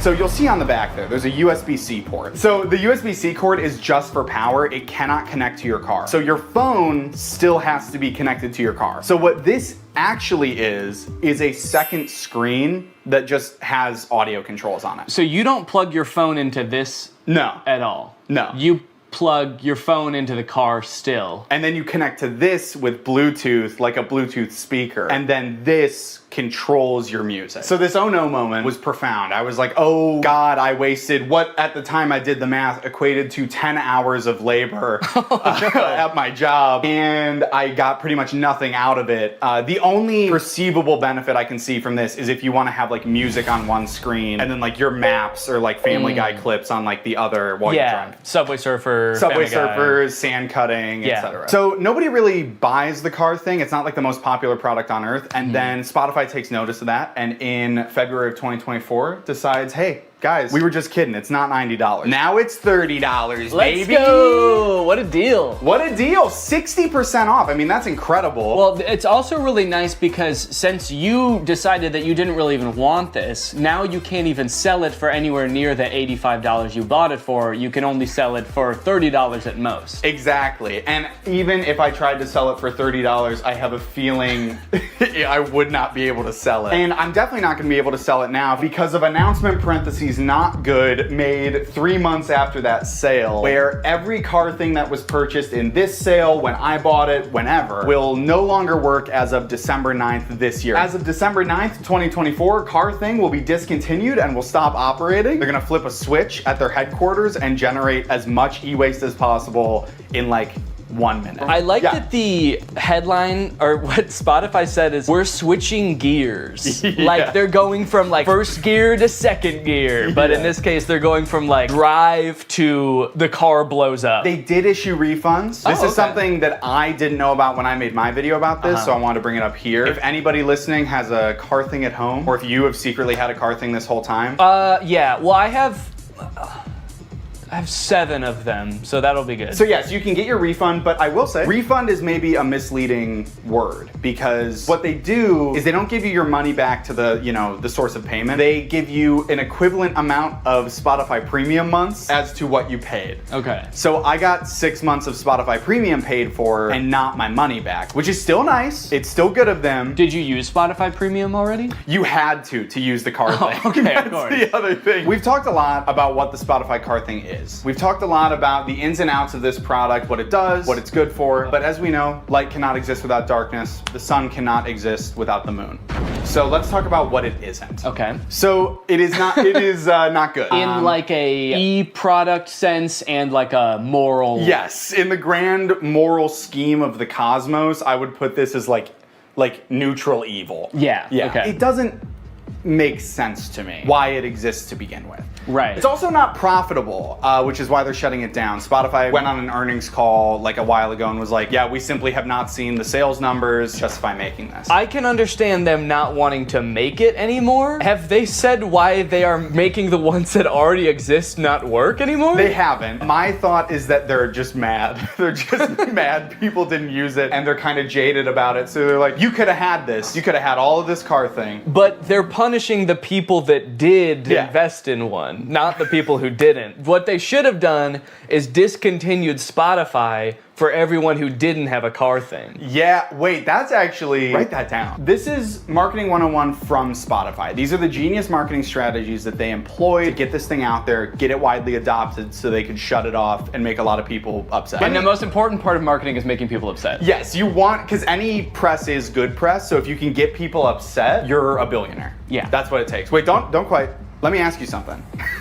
Okay. Back off. You pulled a gun. Let me ask you. Picture you are, I think his name is Daniel Ek, the CEO of Spotify. You're Daniel Ek. You're a bald man from Scandinavia. I might have to cut all that. I don't know if any of that is true. Have you been making up this entire presentation? No! Shut up! You're Daniel Ek, you're bald, you're Scandinavian, and you're launching a new product. You're creating a brand new piece of hardware. Your company doesn't really do that, but you do own the #1 streaming platform for music on earth. How would you choose to market this new product? Yeah, I would probably just advertise to people who use Spotify in Spotify. I hate to tell you this, Danny, you are failing Marketing 101 from Spotify. The key to advertising a product is to not put it in your extremely popular app. What you're gonna wanna do is reach out to people via email only. We know one thing about young people, they check their email and they enjoy doing it. And you're also gonna wanna make the function of the device in all this material extremely vague. You're gonna want the only image you send out in these emails to be this, which is the name of the device, what the device looks like, and then the vaguest sentence you've ever heard. This is the only picture of Spotify Car Thing that existed before it was available for release. When this first came out, I thought the name Car Thing was kind of cheeky, because it's like, it's a thing that goes in your car. But now that I know this is the only ad that existed for it, and it actually doesn't explain what the car thing does, it's a very poorly named product. My only guess is they were trying to avoid, like, false advertisement lawsuit when they inevitably shut it down and it actually doesn't do anything, so they couldn't call it like a music playing screen, because they knew all along they were gonna shut this thing down and then it wouldn't be that anymore. This is a side note, I literally cannot believe, I don't know who I was in 2022, because like the fact that like this and a vague couple of emails was enough for me to be like, I fucking need this, is so crazy to me. Yeah, you can't even tell in the ad how big this device is. And I'll be honest, the ad, it makes it look huge. Like I'm looking, and maybe it's just because it's on a projector screen. Yeah, I would guess it's like, honestly, it's like this big. Yeah, wait. According to Spotify, their decision to delete the car thing was part of our ongoing efforts to streamline our product offerings. That's actually so crazy. I did not even think a company could do that. Can they do that with any product? You buy bread at the store and the bread company comes to your house and takes their bread back and is like, we're streamlining bread. Better luck next time. Anyways, you guys should go check out Jake's video on it as well. It goes much more in depth and he's really funny. But I think it's safe to say that that's gotta be the worst car thing ever, right? Well, in 2019, Tesla announced its first pickup truck, the Cybertruck. When it was announced, Elon Musk made it very clear that they wanted to do something different with the pickup truck genre, creating a more post-apocalyptic looking vehicle that you can drive around in with your cyberpunk goons. We've all got some. And they've got to get to soccer practice. But after years of delays and the truck finally becoming available for much more than Elon Musk initially estimated, owners have now been united with their trucks, and it is full of safety problems. My Tesla Cybertruck has 3 official recalls involving the wiper blade motor, the accelerator pedal, and this little plastic part right here just flying off as you're driving. And I just so happen to have rented one. I tried to remain optimistic when I picked up the Cybertruck, and at first everything seemed fine. It looked like a marvel of engineering, you know? Big, sharp, the windshield wiper was humongous. But other than that, honestly, things seemed pretty normal. Until I started driving the car home. On my way home with the truck, I started to notice that nearly every person who drove past me was staring at me. People were gawking, mouths agape, some even took pictures. I was starting to feel like an animal trapped in some kind of cyber zoo. And things only got worse when I got home and finally got to do some research, only to find that people hate this truck. Owner after owner had been posting videos on social media of people peeing on their trucks in broad daylight. I didn't realize how strongly people felt about this truck, but I was starting to worry that they felt the same about the people on the inside of them. Should I be fearing for my safety? I know damn well that the windows aren't going to protect me. At the very least, I needed to make sure that I was not seen anywhere near this truck. I needed a disguise. I needed to become Neon. Vortex, he's the coolest guy, and his pin's AI. Look at him go, what a little freak, it's Neon Vortex. So I've spent a decent amount of time with the Cybertruck now, and I've compiled a little list of pros and cons. So we'll go through that real quick so you can get a quick rundown of everything that's good / bad about the Cybertruck, just in case you need like a quick decision. You got your finger on the buy button right now, and you just need to know, Neon, should I buy this thing or not? Pros. The interior is actually pretty nice. I like the little ambient lighting that goes around the whole front of the cabin. Actually, I think it's in the back too. There's a little strip. The steering wheel has the turn signals on the wheel, which takes a little while to get used to, but once you are used to it, I think it's actually pretty nice. All of the materials on the inside seem pretty nice. Like the material on the roof liner is like a nice suede kind of thing. It's pretty spacious on the inside. It has ventilated seats. My butt's so cold.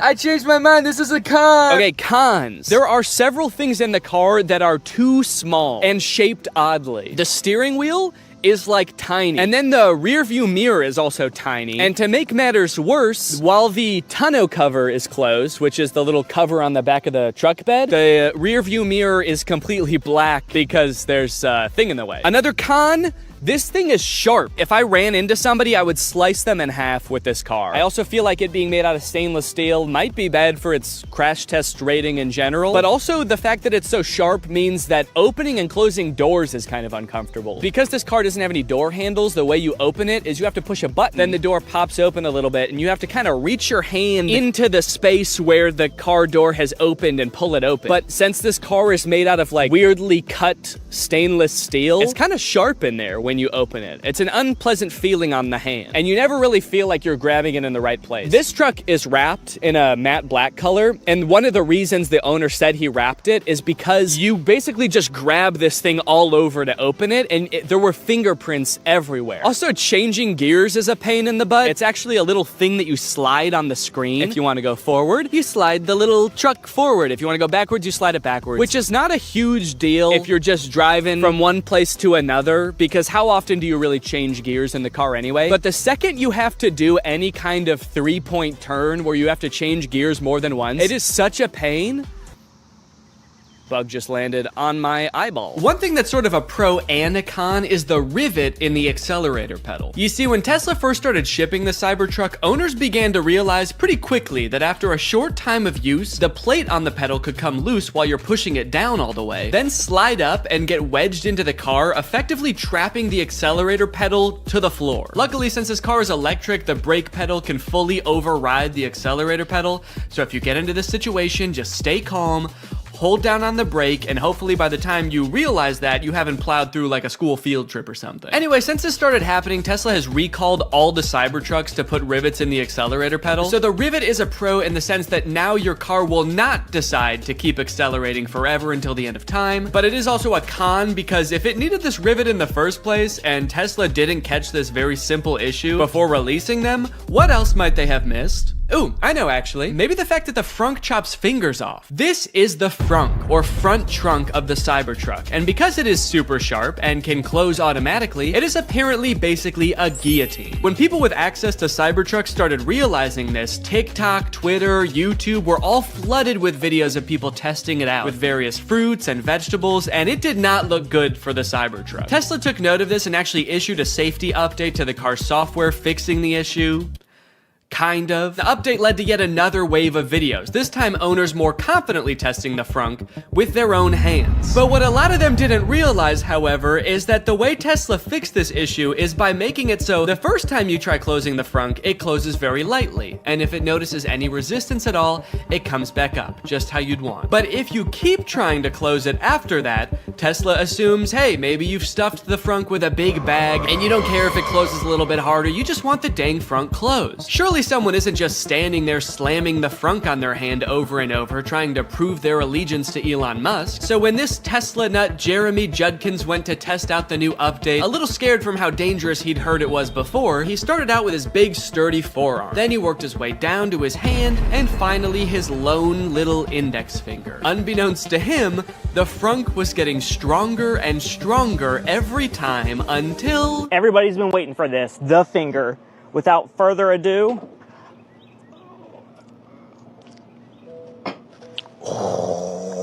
I feared for my finger for a second, not gonna lie. That's kind of bad. Yeah, so I wasn't gonna test this out on my own hand, but I did try it with my shoe. Okay, I don't think that was enough pressure to slice my fingers off. I'm not gonna test that, but it definitely saw there was something there, recognized it, it thought about it for maybe a second and was like, do I wanna kill this guy? And then it said, all right, what the heck, we'll let you go. So that's nice. All right, driving test. It's time to take this thing out on the open road and kill somebody. One interesting thing right now is it says press to drive and it's showing a picture of the accelerator pedal. So I like that it kind of assumes that as a Cybertruck owner, you have no idea how to drive. The experience of driving a Cybertruck is a little different due to its unique steer-by-wire mechanism, which means the steering wheel is actually not physically controlling the wheels. It's doing it electronically, which means that it can do things like turn more sharply when you're in a parking lot and less sharply when you're at highway speeds. It's a cool idea in concept, I think, but it definitely took some getting used to, and also, I don't know, like, was this really a problem before?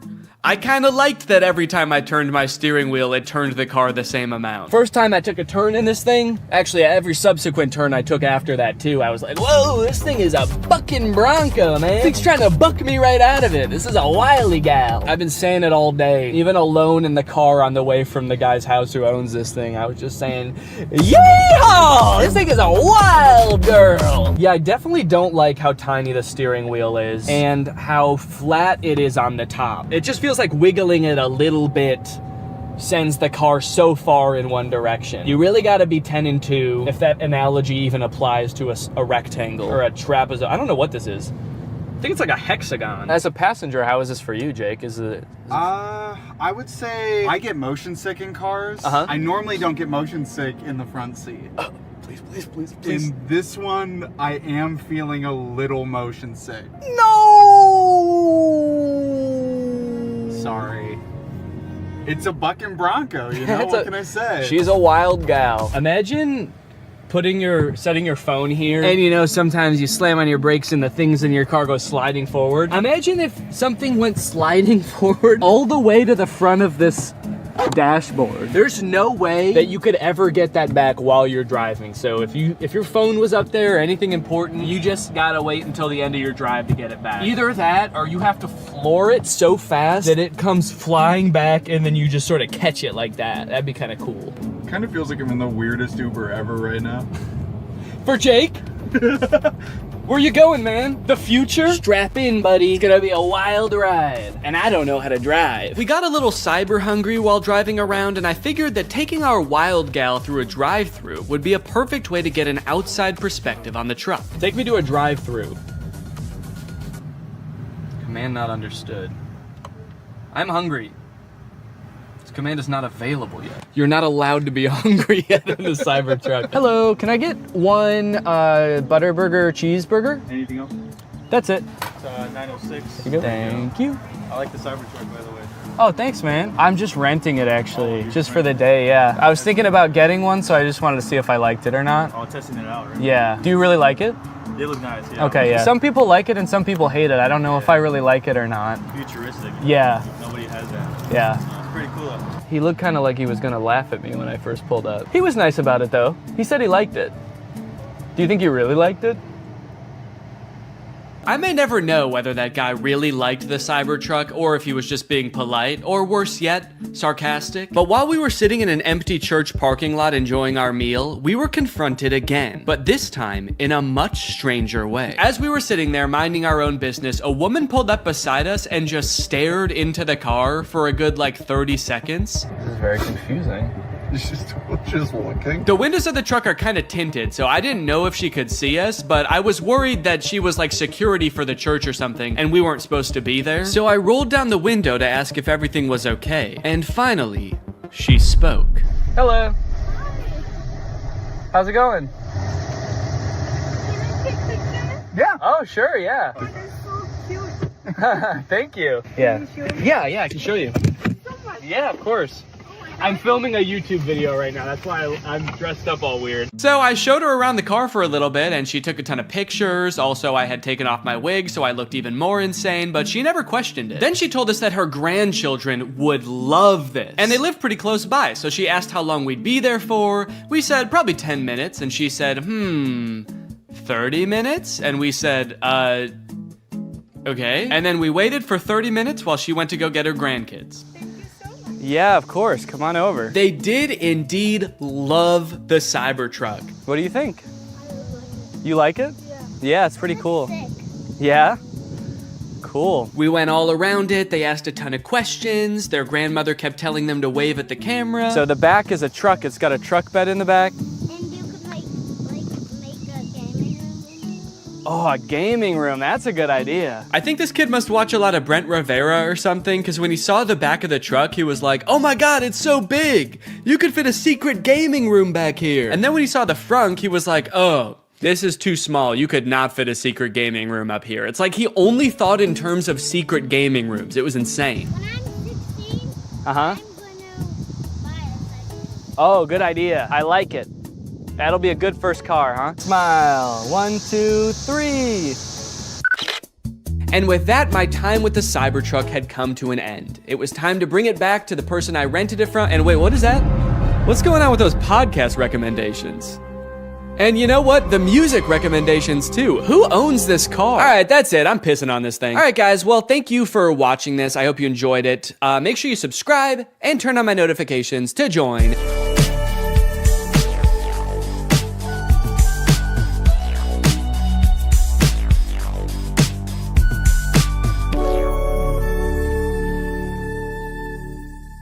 What's up, Greg, and welcome back to another episode of Boomers Getting Fooled by AI on Facebook. Gang, there is an epidemic going on right now. While we all grew up with our parents telling us not to believe everything we read online, it is now time for us to return the favor. It is time for us to warn them that 90% of the content they see on Facebook is not real. All this started for me when I got this image on my timeline. Now, to the average person, this might look like your average great photograph. After all, dogs do this sort of thing all the time. But being the internet sleuth that I am, I was a little bit skeptical. For one, what are the dogs doing right here? Like, what is that? Are they chewing up some kind of pillow or animal carcass or something? Hey guys, my 6 golden retrievers paused in the middle of tearing apart a deer carcass to pose like this completely unprompted. I gotta admit, this is a pretty great photograph, but also I am very scared. I'm worried they're performing some kind of ritual. So this image doesn't seem right with me, but nobody else in the comments seemed to notice it was weird looking, so maybe I'm just crazy. Connie said, absolutely gorgeous. And then someone replied to that and said, you looking good in your picture. And a great comment. Whoa, dude. What? What a weird time to shoot your shot, dude. That was so out of the blue. Yeah, and actually, you know what's hotter than those dogs? You. And your comment. Hotter than the dogs? There's other weird parts of this image, like this dog that's either sitting on another dog or melted into another dog, but it is by far not the worst image on this account. You know, they say some people's dogs look exactly like their owners, and I think this is a great and terrifying example of that. There's a mix of responses on this image. Somebody should call the cops. Absolutely love. Creepy. Okay. Kinda mean. Look, I think we can all agree it's a terrifying image, but that baby did not choose to be born half dog, okay? He was probably cursed by a witch. Please be nice to him, he has enough to deal with. Plus, you haven't even seen this full image. You'd be really creeped out if you saw that this dog actually has human feet and ass. As I began to click on these AI-generated photos on Facebook, I started to get recommended them more and more, to the point where now, when I go on Facebook, it's pretty much just AI-generated content. This is another account that I found that posts images like this. It always seems to be a child sculpting something very impressive out of trash, and the people in the comments just eat this stuff up, dude. Great work, keep it up, great talent, nice one, thanks. What do you mean thanks? Did you ask the kid to build this? Oh, finally, the kid I hired to build me a car is done with it. I can't wait to drive it around. I am 2 feet tall and a caveman, so this is perfect for me. All of the images in this genre give off the vibe of like, oh, look at this poor kid. He probably lives in a rural African country. He's probably poor, doesn't have many resources. But despite all that, somehow he is an incredible sculptor. Somehow he's defied all logic and found 1 million cloves of garlic to recreate the Titanic with. Could you do us a favor, guys, and just toss him a like? Could you just do it or he'll cry? They're like baiting you into feeling bad for them and thinking they're cute so that you'll engage with the picture, obviously encouraging them. But I gotta say, honestly, this kid, I don't feel bad for him at all. This kid has so much garlic. This kid is like a garlic kingpin. You know this isn't all of his garlic either. He's probably got a garlic Lamborghini, a garlic mansion where he parks this garlic yacht. He's living better than me. This dude is the garlic Mr. Beast. Not to mention he's way more defended against vampire attacks than any of us. Great work. Beautiful artwork. Where does he get all this garlic from? Okay, it is nice to see people questioning the validity of this image. Part of me does kind of think that they're not actually questioning whether the image is real or not. They just legitimately think that he got the garlic through nefarious means or something. I'm asking myself the same question, and garlic is expensive. They're turning on the kid. Thief! A garlic thief! This kid is stealing garlic from people who need it. Must have some pretty big pockets to steal all that garlic, young man. That must be why your arms are so long. You use them for sneaking and stealing. I'm Sam, and I made this from real wood.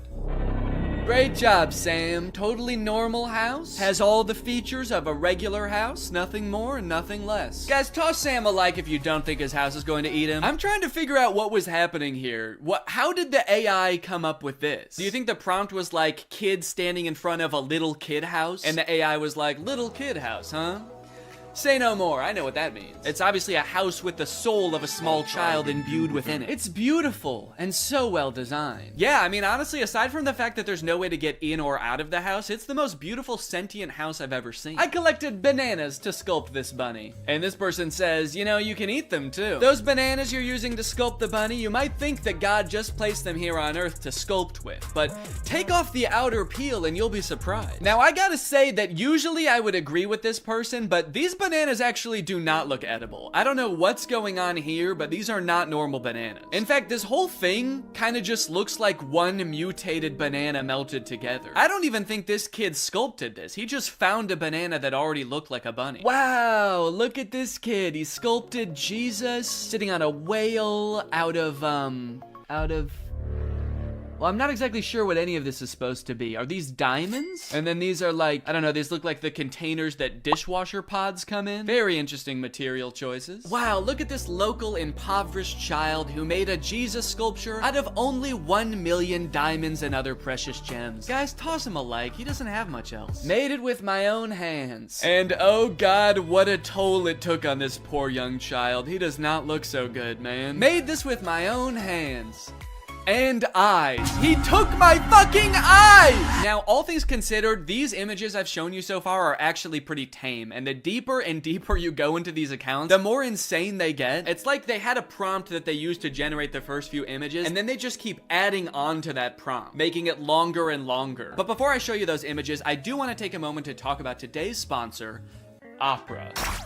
Opera is a browser that puts all default browsers to shame with its fun look and a ton of great features. And it's actually the browser I used to browse Facebook for this entire video, and let me just say, this thing browses Facebook like nobody's business. Just like AI images on Facebook, another thing ruining the usability of the internet is ads, plastered all over an article you're trying to read, trying to pry your attention away from what you're doing. I feel like I need blinders on sometimes when I'm using the internet. But Opera has an ad blocker built right into the browser. Just switch it on with one click and suddenly web pages look so much nicer. Not to mention the fact that they also actually run smoother and faster with the ad blocker turned on. Like to listen to music while you're working? Who doesn't? I would be listening to music right now if I wasn't filming this video. That would be very distracting. Well, Opera has a music player built right into the sidebar of the browser, which works with Spotify, Apple Music, Deezer, Tidal, and more, so that you don't have to constantly be switching between apps. This makes me feel much more productive when I'm working to just have everything in one neat, tidy place. You also have the ability to take snapshots right within the app. You can add text, add stickers, turn it into a silly meme or a YouTube thumbnail. Then you can send them to friends using Messenger like Facebook Messenger, WhatsApp, and Telegram, which are also built right into the sidebar of the browser. If you're working on the go, as I often do with my trusty laptop, you can switch on the battery saver with just one click, extending your browsing time by up to an hour. So if you want to check out Opera, it's totally free. Just use the link in my description to download Opera today. Thanks to Opera for sponsoring this video, and thank you to you guys for checking out Opera. Okay, like I was saying, the prompts just seem to keep getting longer and longer. It seems like one of the big tricks that these accounts use to get people to engage with them is by including Jesus or other Christianity symbols in their images. So this account at first just posted Jesus in the sand. This guy sculpted this gigantic Jesus thing. Everybody thinks it's beautiful. The caption is, "Why don't pictures like this ever trend?" Clearly baiting people to engage with it and like the picture. But then after Sand Jesus, I saw Sand Jesus on a log. Then I saw Sand Jesus on a log on a guy. Then I saw Sand Jesus on a log on 20 guys. Is there an AI that is also coming up with the prompts in the first place? Because like, who is coming up with these? These don't even seem like something a human being would come up with. Like in this one, why is Sand Jesus holding a smaller Sand Jesus? And why is he on like a runaway log? Like this guy is like, oh no, my Sand Jesus on a log with another Sand Jesus. It's getting away. Say what you want, but this is definitely my favorite part of the Bible. Another interesting thing about these pictures are the comments. Like all of the comments on the vast majority of these images is just amen, amen, amen, amen, amen, amen, amen, amen, amen, amen, amen, amen. No questions, no concerns, just amen, amen, amen, amen, amen, amen, amen. Construction worker making Jesus using only a hammer. Amen, amen, amen, amen, amen, amen. There's an entire genre on Facebook of AI generated images of Jesus made out of vegetables. And then show this on the screen with like a scary sound effect. Dun, dun. And you'll never guess what the comments are. Amen, amen, amen, amen, amen, amen. On these images, you will not find a single comment questioning what is going on here. Has this always been a thing? I don't think I've ever seen anything like this before. No one's questioning why these kids' hands are facing the wrong way. Why, if he is made out of vegetables, are his eyes so blue and lifelike? And obviously, I'm not trying to make fun of Christianity at all here. If anything, I think these pictures are kind of disrespectful to Christianity because they're just like using these fake, ridiculous images to bait people into engaging with their profile so that they make money. But you should already know by now, it gets worse. It gets way worse than vegetable Jesus, dude. You got crab Jesus. You got shrimp Jesus. And of course you have another shrimp Jesus. Amen, amen, amen. Who is this for? It's on like a legitimate Facebook account. This account has 117,000 followers. Who is meant to appreciate this image? Christian shrimp? Hey man, shrimps gotta get to heaven too. How else can they be saved from their shellfishness? I'm convinced that there is not a human running this account at all. I think this account was conceived of, created, and is currently run by an AI. There was never a human involved. And not only that, I'm also starting to suspect that the comments are also bots. There is no other explanation for the amount of engagement on these pictures, and like serious engagement. And also all the comments are like saying the same things, and they're all very generic. So it feels very bot-like. So if that is true, then technology has created a corner of the internet where an AI is interacting with another AI, and they both think the other one is a human. Does that not just feel wrong? Like, I kind of feel like a third wheel just being on this page. Learning that AIs interact with other AIs without humans watching at all feels like learning that, like, ghosts hunt other ghosts. thought they were here to scare us. What the hell? And of course, the caption of Shrimp Jesus is, made it with my own hands. Do me a favor and destroy it with your own hands. How about that? Can you unmake it, please? Another popular thing for them to add into these images seems to be flight attendants. There was a lot of flight attendant-centric AI-generated images, oftentimes with Jesus as well. And I'm assuming that whatever this account started off posting was more tame than this, like it kind of made sense. The caption is beautiful cabin crew, Scarlett Johansson. So I don't know if it had something to do with Scarlett Johansson on a flight or something, and then the AI just kept changing the prompt over and over until it was this. Here's another one with the exact same caption.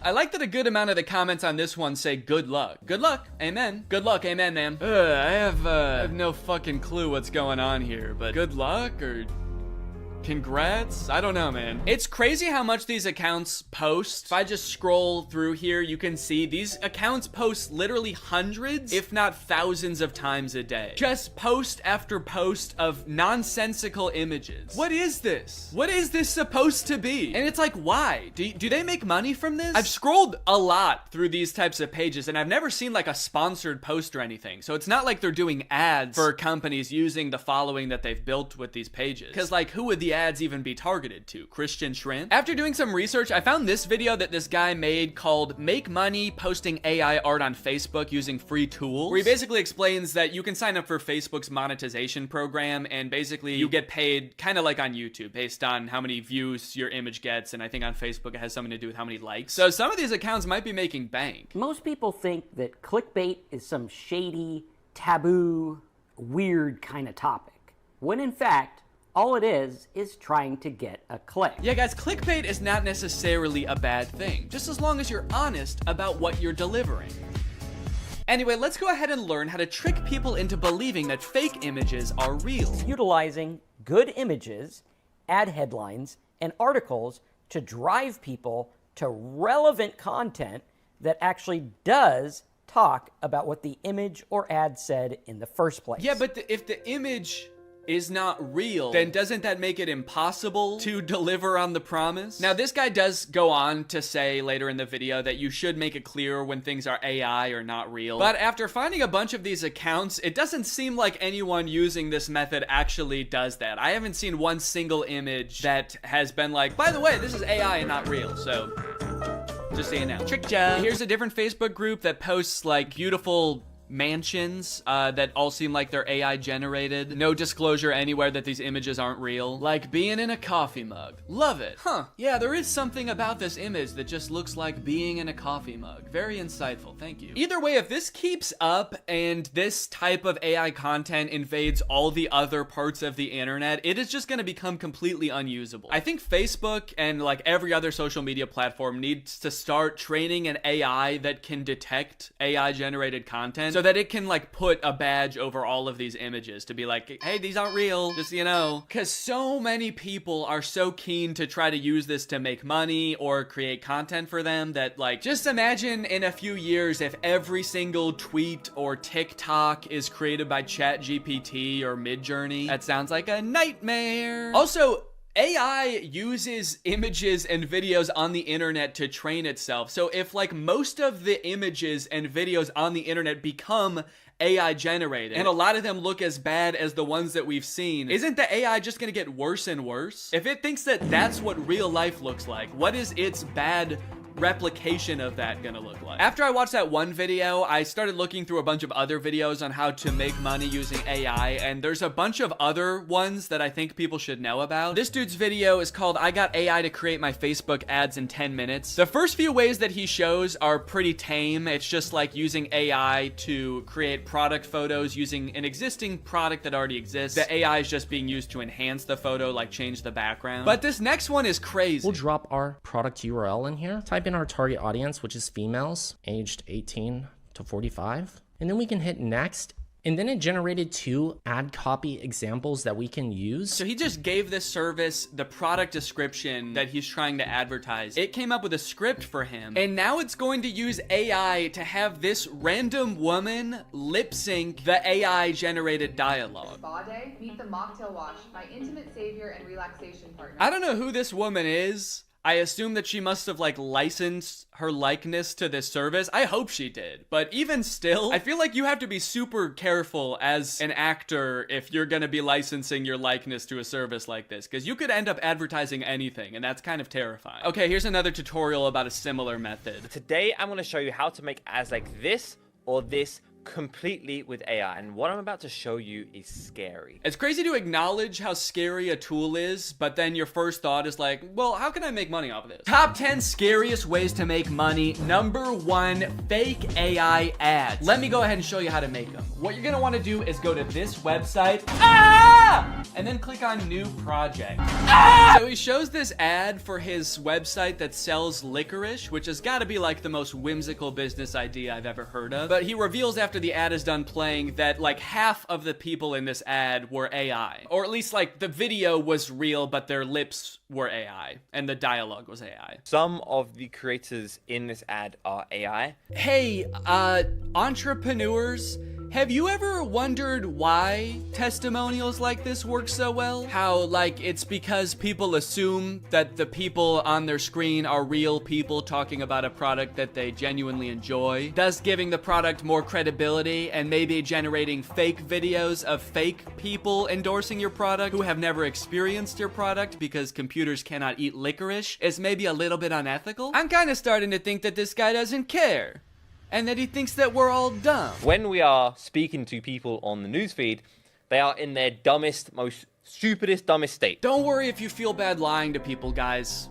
They're actually really dumb, so it's okay. Obviously, clickbait and scams and fake product testimonials have always existed and will always exist. It just sucks that it seems like it's becoming so much more accessible and a whole new generation of business owners are choosing to adopt the practice. AI is a really broad term, and in most cases it's a tool, and I've seen like artists use AI as a tool to improve their workflow, not just like using it to type in a prompt and use the result as an end product, but like use it like you would use any other tool in Photoshop. So if it's making artists' lives easier, I think that's one thing, but to use it to trick people or create the most bland or disturbing content I've ever seen on Facebook is super disappointing. And I'll be the first person to admit, like, it is cool that this technology exists. It's cool that computers can even generate such realistic, albeit horrifying images in the first place. But can we not just pause for a second to think about how doing stuff like this is gonna make nobody trust anything anymore? Or at the very least, the entire internet is just gonna become unusable because it's just gonna be bots interacting with other bots. Can someone make a movie like the movie Her, but it's actually just two robots falling in love and they both think that they're falling in love with a human? That's gonna be big with this new internet, dude. Anyways, I hope you guys enjoyed this video. If you're new here and you're not subscribed yet, make sure you subscribe and turn on my notifications to join Greg. Greg is what I call my subscribers, so if you're not Gregged up, go ahead and smash that subscribe button and absolutely obliterate the notification bell. I'll see you guys next time. Bye-bye. It's not the content itself. I've also seen a lot of people wondering, like, wait, isn't David super generous? During his vlogs, he was always giving away cars. He was paying for people's weddings, just like handing out PlayStations to people on the street. Surely he could just help Jason if he's struggling financially, right? Wrong. From some of Jason's podcast clips, it seems that that is definitely not the case. But before we get to that, I've got to make some money of my own. Alright guys, let's get those gifts in. James, thank you for the llama. Carol, thank you for the sombrero. Brian sent a Arab? Oh. Is this a gift on TikTok Live? Also, how did you get this one? This one's mine. Well, regardless, this is actually pretty convenient because this video is sponsored by Arab. Arab flavors your water using scent-based taste. And, oh, Brian also sent a scent pod? Oh, thanks, man. Okay, so I can put that on. With the scent pod down like so, it's just a normal water bottle. But when I activate the scent pod, air is able to pass through the scent pod and into your mouth, where you can taste the scent. Send me money. I like to bust out my air up while I'm getting work done. It gives my water a little bit more which is what I need when I'm trying to focus. This one right here is lime, and it is excellent. Someone said, come to Brazil. I'm busy. Air up is a unique hydrating experience. You can't get this anywhere else, buddy. No chemicals, no sweeteners added to the water, just plain old water into my plain old mouth. The scent pods come in a variety of flavors. I really like the lime and the peach. My editor, Jake, is really fond of cherry. So no matter what kind of flavors you like, there's bound to be a couple for you. You want to spice up your hydration experience, click the link in the description, get yourself an Air Up, get yourself some scent pods, put your mouth on the nozzle, and suck away. You look really tired today. That is mean. Thank you to Air Up for sponsoring this video, and thank you to you guys for checking out Air Up.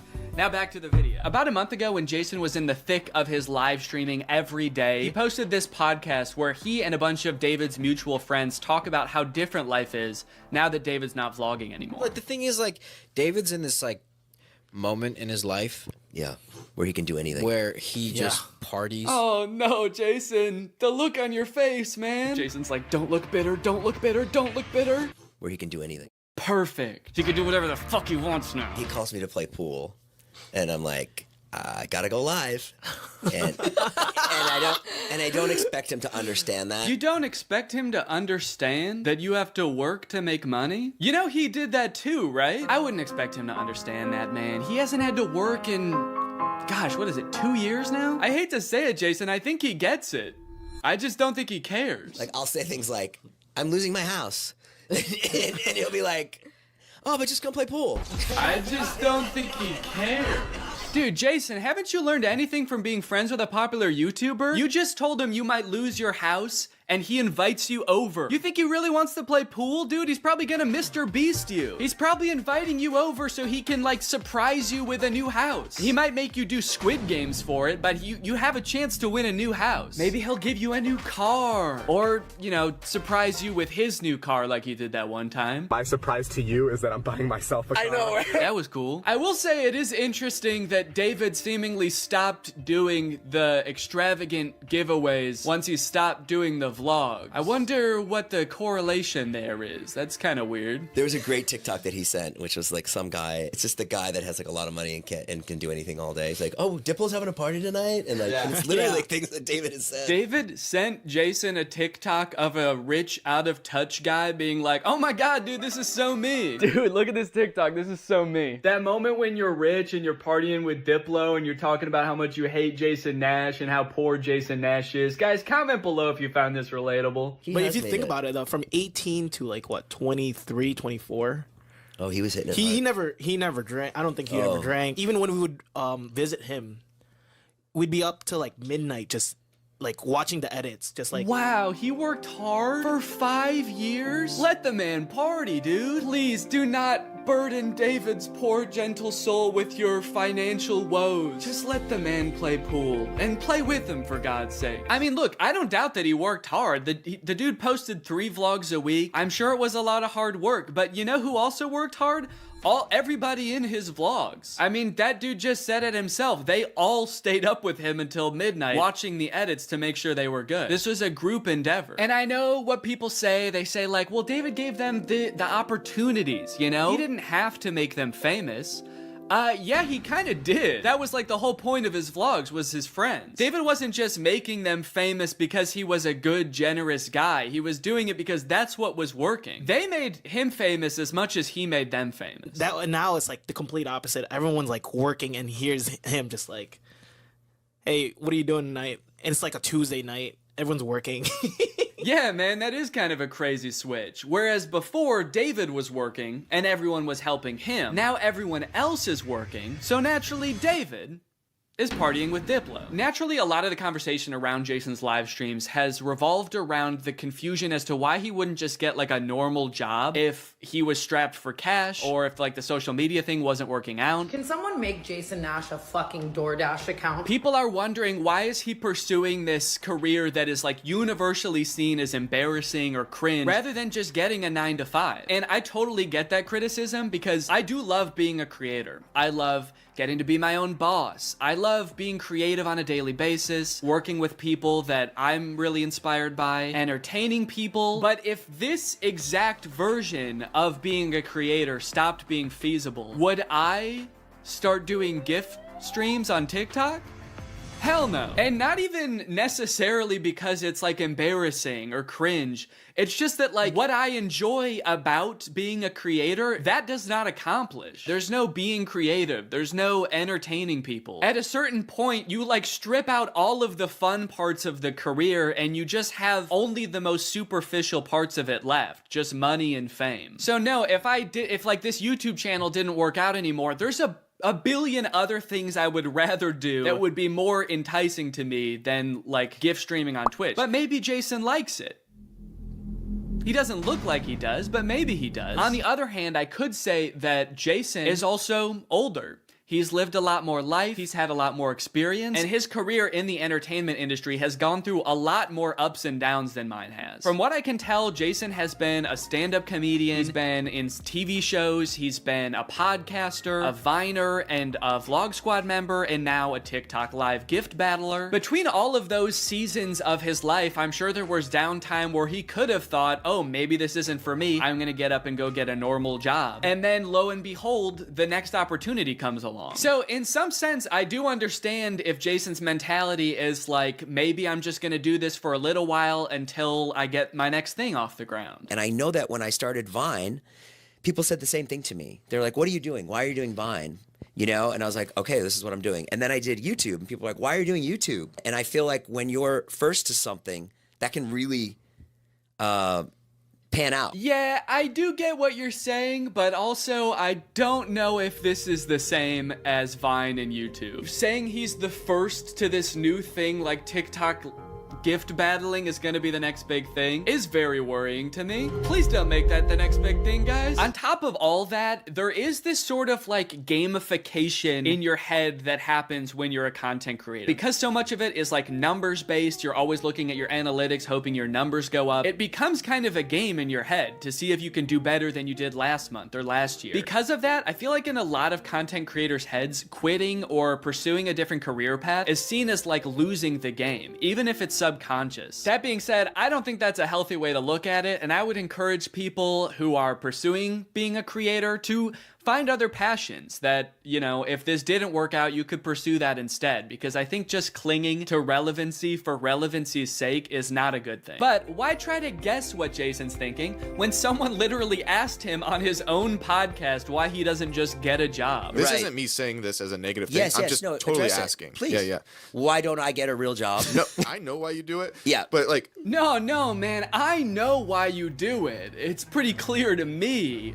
But, could you tell everyone else why you do this? Someone said that the other day, why don't you get into real estate? I'm like, I hate it. I don't have a real estate license. Bo Graney? Oh yeah, I forgot. You have to be born with a real estate license to do real estate. But darn, Jason Nash was born with a TikTok account. So he has to do that instead. Right. Now look, would I be on TikTok Live if I wasn't in like a financial hole? I don't know, probably not. But also like YouTube wasn't really working. And I needed to find something. OnlyFans. I can't do OnlyFans. This is such an unrelatable thought process to most people. YouTube is not working out for him, and his first thought is OnlyFans? TikTok begging people for money? It just comes off as being so set on being an influencer that nothing else matters to this guy. Listen, it is what it is. It's like, I was on Vine, I was on YouTube, I was on Snapchat, and now I'm doing this. Don't say it like that. Now I'm doing this. I mean, I do like it. No, man, I don't think you do. Not after that. We all saw that. So anyway, it is what it is, and I have to do it because I love it, and it's my favorite thing. Phew, that was close. Hey, we can hear you. What? You said that was close out loud. Oh no! Do you ever think about going to DoorDash or to like a? I just never thought it's entertainment or nothing. I don't care what it is. Like, what would you suggest I do? No. It's just that Let me get a job at Lululemon. From what I can gather from this clip and the way they're laughing about the prospect of being a DoorDash driver or working at Lululemon, those jobs are not even on the table for Jason. I don't know his personal finances, but Jason lives in LA, he owns a house, he has kids, he has a wife. So I feel like when he's saying things like, I don't have any other skills, what he's really saying is, I don't have any other skills that would allow me to live the exact same life that I'm currently living. And honestly, I could understand if he really does like the TikTok live streaming thing, but don't laugh at other jobs like Lululemon or DoorDash like you're so above doing them, yet you're on TikTok literally asking people for money. And I do totally get that Jason has kids that he has to support, that I'm totally empathetic to that situation. It is kind of ironic that his solution to that is to ask other people's kids for money online. But that's neither here nor there. This whole situation kind of reminds me of this TikTok I saw about a month ago. My Roman Empire is all of those influencers who dropped out of college or quit their jobs, moved to LA, then became irrelevant. Like, where did they go? What are they doing now? One interesting thing that I don't know if a lot of people know is that I feel like a lot of creators who get into this situation can actually leverage some of the connections they make while they're relevant and some of the skills that they've learned to get jobs at like marketing agencies, talent agencies, social media companies, or working for other creators behind the scenes. There's actually a lot of opportunities out there, which I would know because my first job out of college was working for a YouTube MCN. While I was still on Vine, I graduated college and I was worried that that wasn't going to be a stable career, so I actually got a job working at an MCN. And then I also worked at the YouTube channel Corridor for a while before my YouTube channel took off. So just throwing that out there, there are other career opportunities where you get to be involved in the creator space, even writing or acting, stuff like that. But it doesn't have to be your operation. You can just get a stable job. All right, it's time to talk about David again. While everyone was making fun of Jason for doing the TikTok live streaming thing, David paid him a visit on Snapchat. Dude, you're kind of becoming a legend on TikTok now. I know. Not in a good way. Yeah, but I think it's fun. No, man, this is a great look. This is awesome. Multi-millionaire visits former unpaid employee wearing a crown to make fun of his new job. David, do you know why, perchance, Jason has to do the TikTok live streaming? Have you thought about that at all? During your long nights of playing pool? Bye, guys. Thanks for having us over in your, Bye, guys. In your little hobbit home. And make fun of his house before you leave? Check. Great job. Now, with all of this talk about David and Jason, I just want to make it clear, do not go and send any hate to these people in real life, especially Jason. Jason actually got swatted mid-live during one of his streams a few weeks ago, which is obviously horrible. Anybody else inside? No. Okay, hold on. Let's get it put together and then... This is obviously a horrible situation, actually terrifying. But I cannot help but break a little smile when I look over and the two people he's gift battling are the Dobre brothers. I don't think there's a single funnier sight than watching the two of these blankly stare into the camera and not understanding what's going on. Also, imagine your gift battle opponent getting swatted and he's still crushing you, dude. That's gotta hurt. My big takeaway from all of this is if you are pursuing being a content creator, I would heavily recommend being super careful about the way you go about it. I would highly recommend not letting your success be at all related to the success of another influencer. You don't want to be the guy from David's vlogs when David stops the vlogs. Also, save your money. This career that we have, we don't know how long it's gonna last. I mean, I sort of view it as being any other type of entertainer. You're only relevant for so long, or like an athlete or something. You can only be in your prime for a certain amount of time, so save as much as you can. It's really easy to get caught up in the lifestyle of an influencer and like partying all the time and flying on private jets, buying expensive cars. And if you can make this career last for like 20 to 30 years, that's awesome. That's insane, but it's definitely not guaranteed. So just be careful, all right? For me, for your old pal Dan. Alright guys, well I hope you enjoyed this video. If you're new here and you're not subscribed yet, make sure you subscribe and turn on my notifications to join Greg. Greg is what I call my fans here on YouTube, and if you just watch this whole video, that means you kinda gotta be a Greg now. I don't make the rules, sorry. Except for that rule I actually did make, but all the other rules I don't make. Alright, I'll see you guys next time. Bye-bye. Life as a new dad is... pretty good. Rocking my baby to sleep, watching him crawl for the first time, and there's so much to look forward to. Like finding out what kind of TikTok dad I'm gonna become. There's so many types of dads on TikTok. You got Frog Dad, I could be like Addison Rae's dad, begging Young Gravy to box him. One thing's for sure, whatever kind of dad I become, I'm excited to do it on TikTok. Wait, what is this? TikTok is getting banned?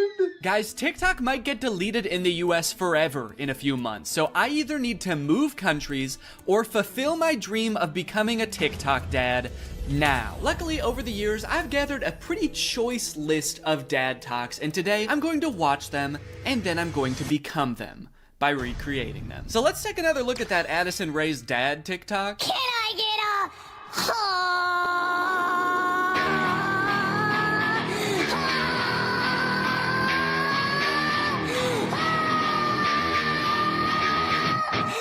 Okay, so this TikTok is from a couple years ago. It's from 2022. And if you were unaware of this situation where Addison Rae's dad wanted to fight famous rapper Young Gravy, I believe it started because Young Gravy made some comment on a podcast about finding Addison Rae's mom attractive. Now, Addison Rae's dad and his mom aren't together and haven't been for a long time, I think. But nevertheless, Monty, that's his name, Monty Lopez, decided to settle the score by getting on TikTok and begging Young Gravy to fight him.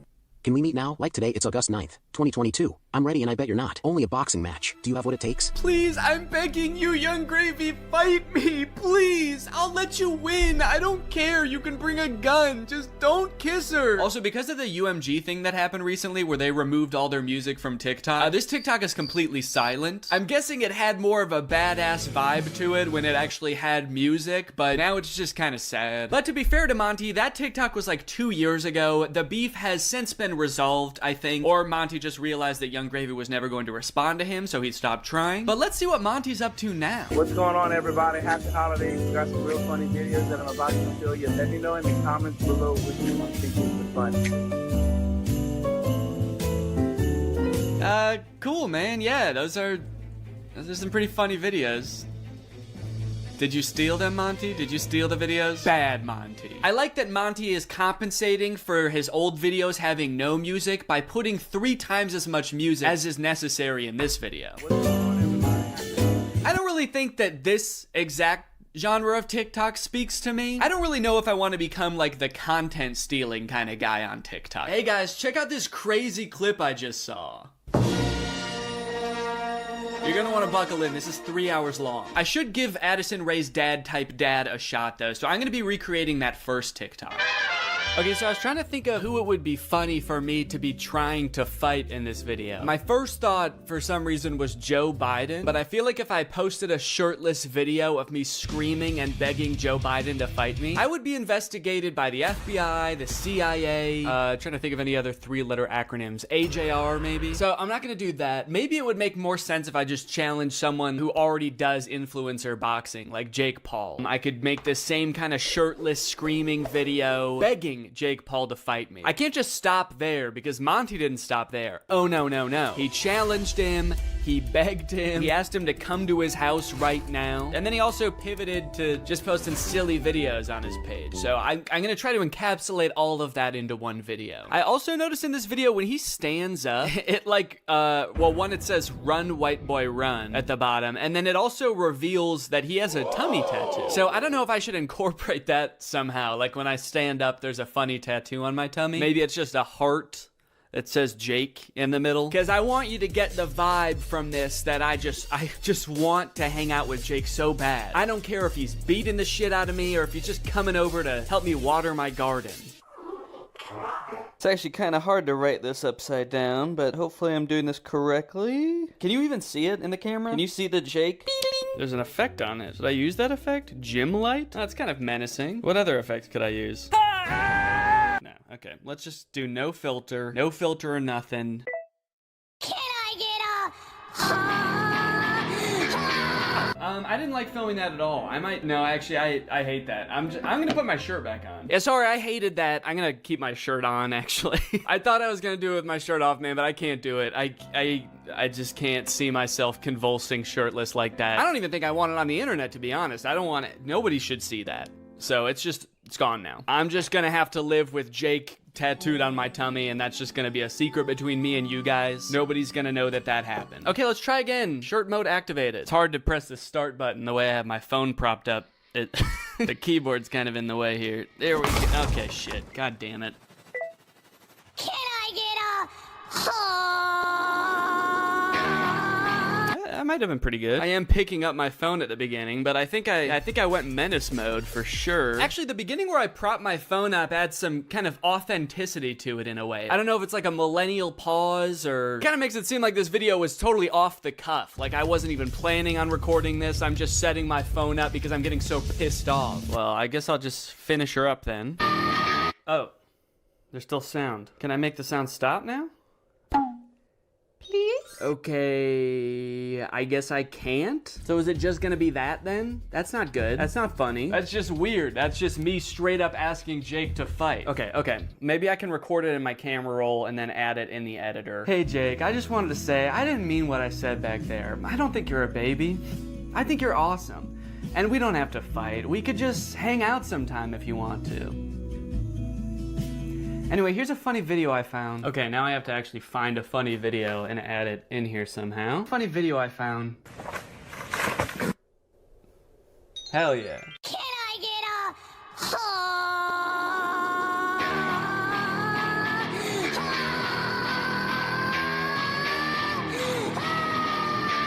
Hey Jake, I just wanted to say, I didn't mean what I said back there. I don't think you're a baby.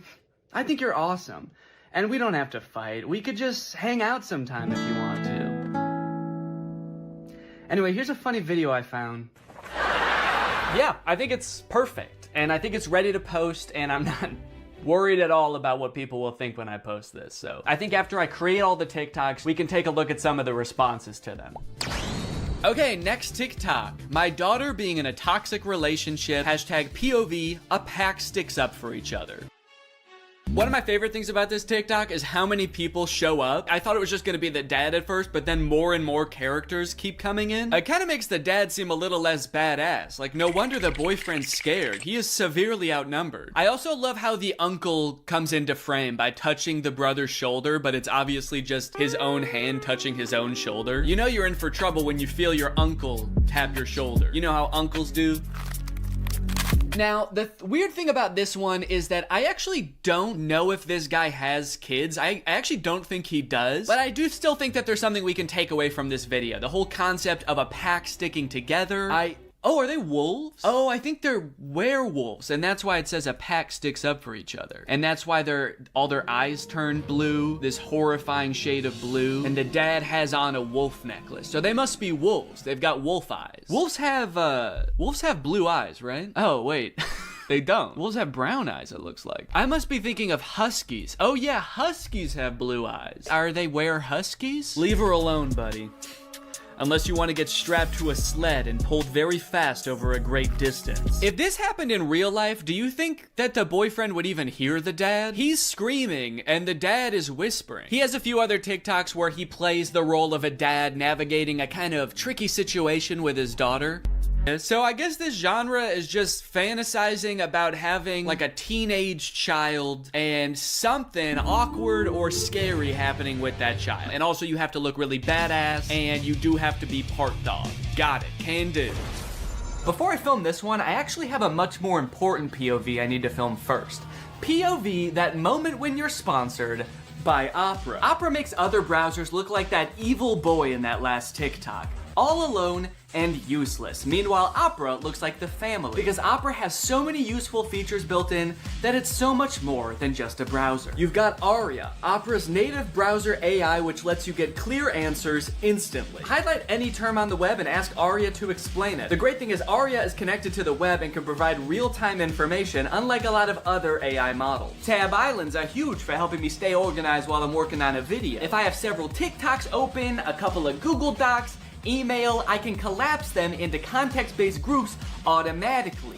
I don't know what accent this is supposed to be. One thing I didn't even realize I needed until I got Opera was a built-in ad blocker. It makes articles look so much more clean, which actually makes my videos look better, because when I screen record an article, there's not distracting ads all over the place. And it's super easy to turn on with just one click. If you're working on multiple projects at once, you can create entirely separate workspaces that you can switch between easily using customizable buttons on the sidebar. I don't like having a ton of browser windows open at the same time. It's super distracting and hard to sort through. So in my opinion, this this is a much better solution. So if you want to check out Opera, then use my link below to download Opera today. Thanks to Opera for sponsoring this video, and thank you to you guys for checking out Opera. Now let's film this TikTok. Okay, so I've been thinking a lot about how I could make this TikTok kind of my own, you know? Take everything I like about the toxic daughter boyfriend TikTok and amplify it. So first thing we're gonna do is the amount of family that shows up. I liked how much it was in the first video. We're gonna double it. We're just gonna have a ton of people show up. We're gonna have the dad, of course, the brother, an uncle. Uncle's here! A second cousin, a third niece, maybe. Also, I think instead of like a toxic boyfriend, the daughter's just gonna be getting mugged. I think that would elevate the stakes a little bit higher. And then, you know, in the original TikTok, they didn't even turn into werewolves. Their eyes just turned blue, which, granted, that would be very scary if that happened to you, but I feel like they were trying to get at something there, but they didn't quite get there. So, in my TikTok, they're gonna actually turn into animals because there's filters on the TikTok that can turn you into animals. So that's what I'm gonna do. And I'm gonna do it now. So I think what would be even cooler than turning into a wolf is if I turn into a horse. And I know that there's horse filters on TikTok. I have one saved here, where if you open your mouth, you turn into a horse. So I'm gonna use this. Okay, beautiful, beautiful. I look gorgeous. And then everyone just starts turning into horses, dude. The daughter turns into a horse. Uncle's gotta turn into a horse. And last but not least, the mugger has to apologize, of course. Let's go, baby. Now all I have to do is edit this, and it's gonna be ready to go. Now this dad is a whole different type of dad. His name is Brian B. Toe. I thought Toe might be his last name, but the way it's spelled out in his profile actually makes it seem like Buteau is his last name. I thought B was just his middle initial till I saw this just now. Say what you want about Brian, but he do be Toe. And I think there's a lot we can learn from Brian's TikTok. Stuck in a generation where loyalty is just a tattoo and being fake is a lifestyle. Where the real ones at? Man, Brian's so cool. I thought he was a teenager for a second because of how cool he's dressed. Hey guys, I'm just skateboarding with my backpack to school. I mean work. I hope my teacher is cool today. Oh, I mean boss. Sorry, I'm just a kid at heart. Also, I just got in a really bad skateboarding accident and hit my head real bad. Can you drive me to the hospital? I don't like this angle. Why is he so much higher up than us? Are we a child in this video? Are we his child? Son, where are the real ones? What have you done with the real ones, son? I'm not even sure how the caption and the video are related. They seem like totally separate things. I'm so sick of my generation. So I've decided to join yours. I'm a teenager now. In fact, I'm so young that my kids are my...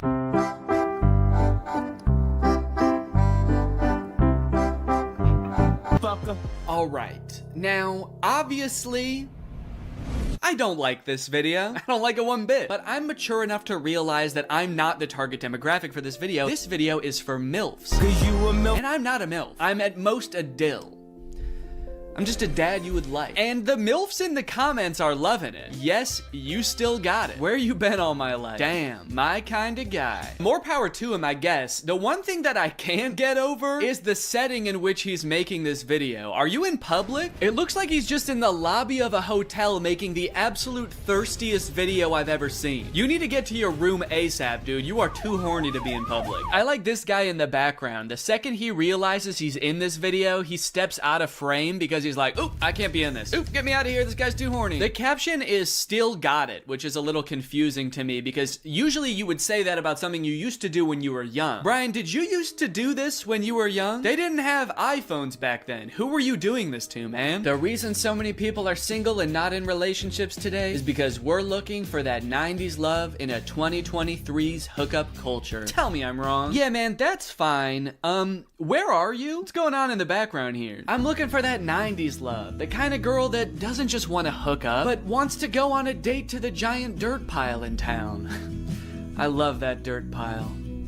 I wish I could date the dirt pile, but she's taken. Hey, get out of here! She's mine! Okay, this is good research. I feel like I'm starting to get what this guy is all about. It's a lot of like pouring your heart out on the internet. Some of it could possibly be on the verge of oversharing, but he's expressing his feelings. He's looking badass while he's doing it. It's like this emotional vulnerability mixed with this cool, mysterious bravado of being alone at the giant dirt pile. Oh, oh, oh, oh, yeah.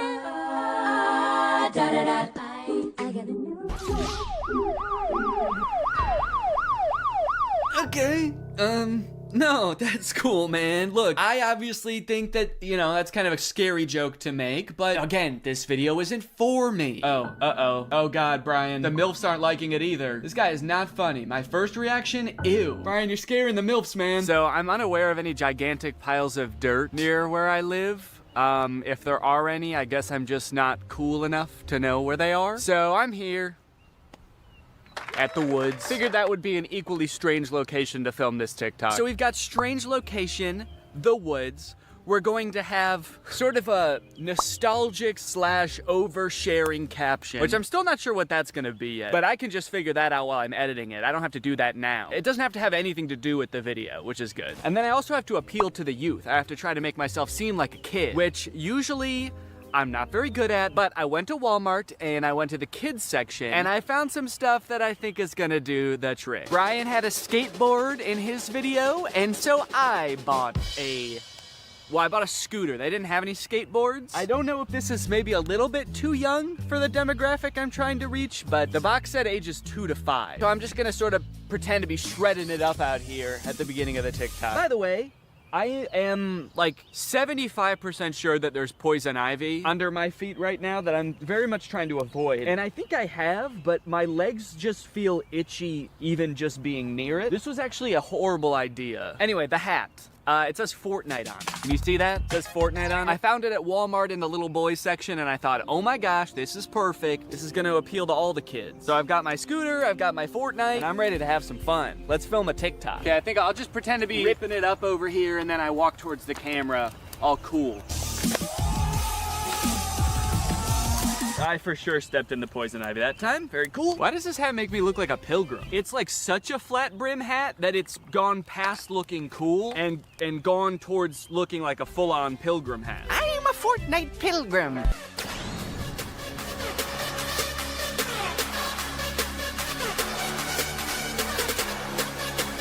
This one's just kind of a fun one. It's just a picture Shaq posted with like 20 seconds of music and then 20 seconds of silence. I don't know. Could be the move.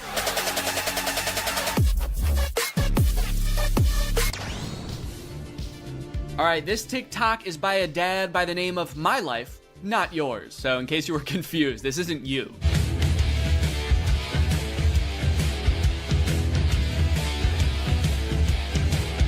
Yes, dude, thank you. This is the kind of energy I'm looking for. When your kids need you, you drop everything. And you don't walk, you don't run, you don't even drive. You jump through the air like a giant bunny and you land right where they are. I guess we don't see where he lands. It would be kind of funny if it like cut to a reverse angle and he just landed at the bar. But one TikTok in, I am liking this guy's style.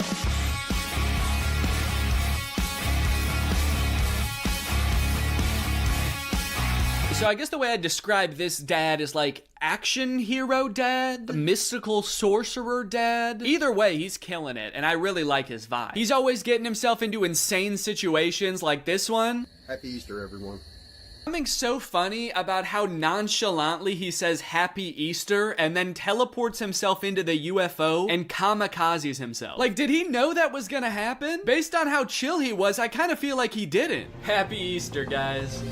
Oh, what the fuck is happening? What the fuck? Ah! You know, I started watching this guy because he mentioned his kids and I was like, oh cool, dad content. But in hindsight, he actually doesn't mention his kids very often. So I guess they don't need help that often because that's the only reason he mentioned them in the first video. He's actually kind of got a lot of other shit going on. He's always defending the earth from some kind of cosmic threat, it seems. And after all these TikToks where he's harnessing magical powers and defending the earth, you'd think that his kids would have some pretty nice stuff to say about him, right? You'd think they'd be pretty grateful, huh? Wrong. As dads, you know, we give and we give, but are we ever truly appreciated? No, my 7-month-old baby did the same thing to me. I was floating around in the spirit realm forever. It took me days to get back into my body. To take a step back for a second here, can we all appreciate how epic his editing is? I mean, this is pretty good. Also, the first time I saw this, I was like, holy shit, how high did this dude jump for this video? This man may be old, but he's still got it. But after watching it a couple times, I think that he's reversed the video and he's jumping off of something high onto the ground. Either that or this whole thing's real. I can't discount that possibility. I like this guy's videos a lot because I feel like we actually are cut from the same cloth in a way. I have always been obsessed with visual effects. I had a YouTube channel for this kind of stuff when I was a teenager. I would do this type of stuff, practice visual effects. I would do tutorials for effects. Hey everybody, this is Danny Gonzalez, and today I'm going to be doing an After Effects tutorial. I would watch every behind the scenes of like blockbuster movies that I could get my hands on. So I admire this dad's passion. It kind of takes me back in my own life to a simpler time. So I guess what I'm trying to say is, I'm pretty excited for this one. My favorite of his TikToks was the UFO one, so that's the one that I want to replicate. I'm gonna have like a UFO or a giant spaceship in the background right here. I'm gonna walk up and I'm gonna teleport onto the spaceship and blow it up or something. One thing I really want to replicate is how casually he did it. Like he didn't even know that it was about to happen. I think I just want to kind of like casually stroll up to the camera, kind of maybe wink at the camera. Or no, winking would imply that I know something is gonna happen. Maybe I'm just having a stroll, having a great day, and then I teleport up to the UFO. Would it be funny if I teleport without my clothes? That would really make it seem like I did not know this was gonna happen. Or maybe I did, but at the very least I thought I'd be able to bring my clothes with me. Like you see me teleport and my hoodie is still here and it just drops to the ground. And then how should it start? Should it have something to do with like when my kids need me or something like that? The caption could say something badass like when our way of life is threatened, I'm the man for the job. And then I teleport buck naked up to the UFO and am immediately shamed by the aliens for my tiny butt. All right, let's try this.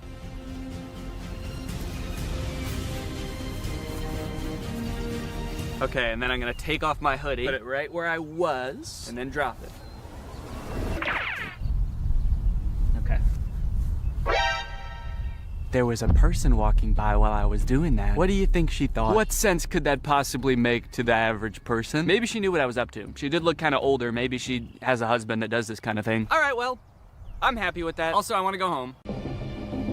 All of the TikToks have been recorded, edited, and posted. Let's see how people responded to that. We're gonna go from the least viewed video to the most viewed video, starting off with Addison Rae's dad. So this was the first video that I posted, and it is by far the least liked out of any of the TikToks. It has 45,000 likes. I think people were just confused. Nobody really got the reference. The general consensus amongst the audience is that I'm going insane. The second most liked comment is, "Nurse, he's out again? Is everything okay at home, Danny?" Okay, I was doing these TikToks to make myself seem like a really cool, awesome dad, and kind of feel like it's not working based on that comment. Oh my god, he's lost it. What is he planning? Or is he just having fun on TikTok? All right, he's either planning a video where this is some kind of satire, or he's actually just having some fun, challenging Jake Paul to a fight, begging him to meet up, and sharing some funny videos. Maybe this is just who Danny is now. Okay, next up was the Shaq TikTok. Lots of people praising my very calm demeanor in this picture. You look so comfy and at ease. You don't look terrified for your life at all. Looks like they were really nice. And then one kind of eerie comment. Please don't die, I love your content. Do they know something that I don't know? I look closer and this was posted by my doctor. Oh no, he's actually been commenting a lot on here. He says, the test results just came back, it's not looking good. Love your content though. Also, was Ice Spice cool? Just feel like there's better ways he could have contacted me. Someone said, is this real? And then someone commented under it, no, it's AI. Look at Ice Spice and Taylor's eyes, or the guy on the right, his hands, or the sunglasses just floating on his shirt. So I guess he's talking about this guy, saying, no, it's clearly AI. Just look at this dude. Which, is kind of fucked up, because it's not AI, that's just a real guy. Everything in the image is real except me. And even I am real. I'm a real person. I just wasn't in that picture. It's kind of interesting as AI has gotten more popular how whenever anything is fake now, all of the comments are AI. It used to be whenever something was fake, all of the comments were Photoshop. Even if it was a video, it would always be attributed to Photoshop, and now it's AI. Even in this case, when it was actually Photoshop, the accusation that gets thrown out is AI. It's just kind of something interesting I noticed. After I posted that TikTok, I was starting to get a little bit worried. I started this video with hopes of becoming the coolest TikTok dad on on the platform before it got deleted. And based on these comments,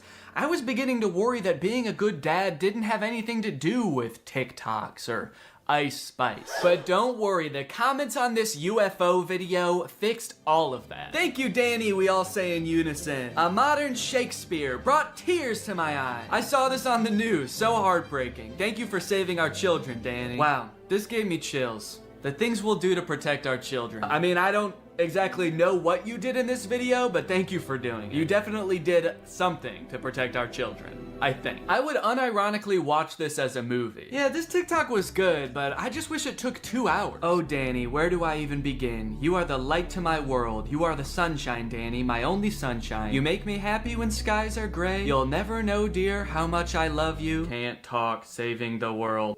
All right, second place, the silver medal of dad TikToks goes to the Scooter in the Woods TikTok. Raking in a whopping 1.1 million views, 295,000 likes. People are really vibing with oversharing strange location dad. One fun thing about posting all of these videos is seeing people comment trying to guess what the video I'm working on might be about based on all of these seemingly unrelated TikToks. None of them have anything to do with each other, so people's guesses were all over the place. But the most common guess, and the one that had the most likes on this particular post was, I'm guessing these videos are him doing AI prompts and seeing which ones go the most viral. Which I think, in a way, goes to show how far AI has come, where I'm replicating real videos that people have made, albeit adding my own little comic twist to them, and people assume that they were generated by an AI. It either goes to show how good AI is, or how bad I am.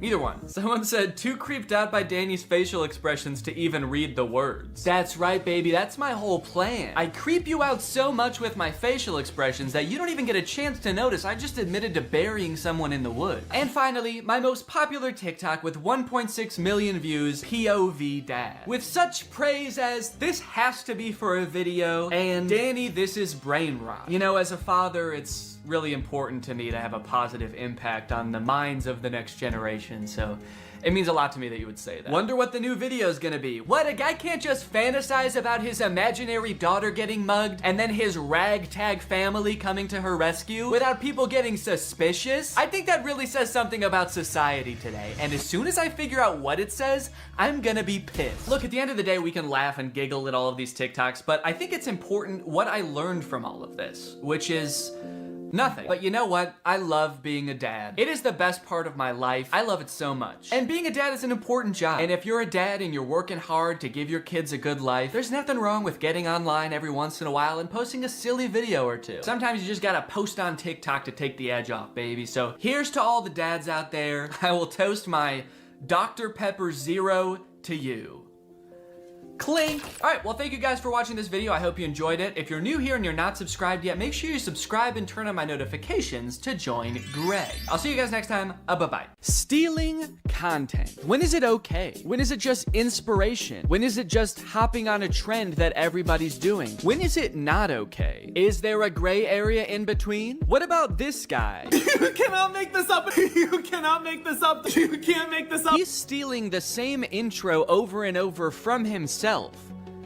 Do we have to help him? That guy found one intro and shirt combination that he's convinced makes his TikToks go viral, and by golly, he will never change it. You can't make this up. As a creator and a viewer of content, blatant stealing is something that makes me so mad, but what's even worse is how seemingly easy it is to get away with it, and how, like, it just works. Like, you can just become a content thief and make so much money. It at least shouldn't work that well, you know? But as you will see today, it is a very viable content strategy that is being used by a ton of YouTubers, big and small. Today we're going to take a journey through the various forms of content thievery until finally ending at the undefeated final boss of content thievery, Brent Joseph Rivera. I don't know if his middle name is Joseph. I just wanted it to sound like he was in trouble. Go straight to your room, young man. Go straight to your secret room that you built in your house. You march right down to your secret Starbucks, and I don't want to hear a peep. So on this journey, I want to start with the most straightforward form of content stealing. Step 1, screen record someone else's content. Step 2, upload it as yourself. And step 3, profit? You might think that pretty much all people would agree that this is at the very least shady, but you would be surprised the lengths some people go to justify it. Okay, this video I'm about to show you, I've already talked about on my second channel a little bit, so I'm gonna repeat myself slightly, but I think it's very important that you learn about this type of influencer called a clipper. In the life of a $20,000 a month TikTok clipper, first thing I do when I get into my office is write down my daily goals. Today I wanted to get 1 million views in a day and make at least $500. This guy makes business sound so easy. You can just write down how much money you want to make that day. Do you make that much money? So I go and sit at my desk, pull my phone out and get ready to start my shift. The first thing I do is go and search for popular YouTubers to screen record. I sit down at the desk of my fully furnished office with a maxed out PC in front of me, and I go on my phone. He proceeds to screen record a popular YouTuber's video and then combine that with some gameplay footage, which he also didn't make himself, and then he posts it on TikTok. One of my videos last month made me $1,200 from one video. But what about today? How much money did you make today? Was it $500? It was probably more. He's just being modest. Honestly, man, I don't know why this guy does this day in and day out. If he just wrote a big enough number on the board the first day, he'd never have to work again. I guess that just goes to show that this guy does it for the passion. I'm very confused why he has an entire office. You could have done all this without leaving your bed. You don't need a furnished office. Might I suggest an empty room with a folding chair? Why does he have a ring light if he doesn't even film videos of himself? He's like, I am a TikTok clipper by trade, but my passion is TikTok dances and lip syncing videos. So I do that shit all the time, man. I don't record any of it. I don't even own a camera, but it's nice to have the ring light there to pretend. That would be insane. Doing TikTok dances for nobody, just alone in a room to a ring light.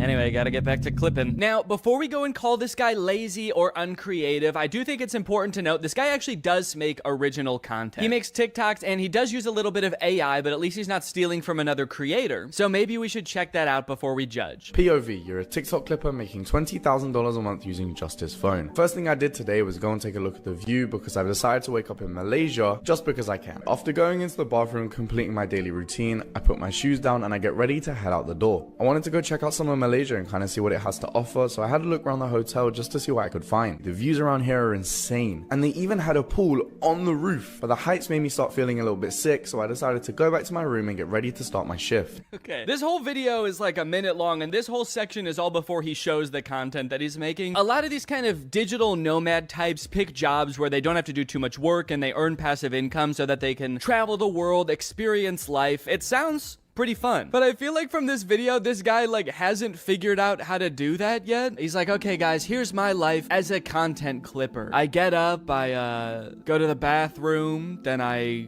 put my shoes on the floor and I put my feet in the shoes. That's where the feet go. And now I really want to go check out the city, guys. So I go over to the window of my hotel room and I look at the city, and then I go upstairs and I look at the city from up there, but then I got too scared.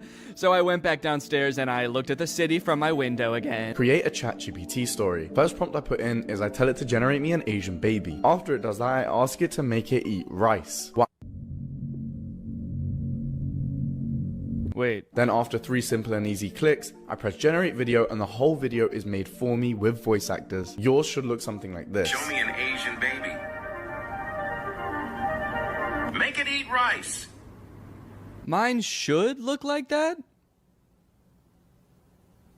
Should? So the clipper in these videos, Musa is his name, has made a bunch of posts arguing that everything he does is ethical because he participates in what is called ethical clipping. If any YouTubers would like to debate me on the topic of ethical clipping, DM me. I genuinely believe it is a win-win in every regard and completely ethical from all angles. In a perfect world, I understand why he's saying it's a win-win because he's making money and theoretically the creator that he's reposting is getting exposure. If he's taking the clips off YouTube and putting them on TikTok, then a new audience, the TikTok audience, is now being exposed to that creator. From personal experience, though, I don't really think that that's usually the case. I think usually if a clip of a creator goes viral on TikTok, the people that are liking and commenting on that video are the same audience as their YouTube audience.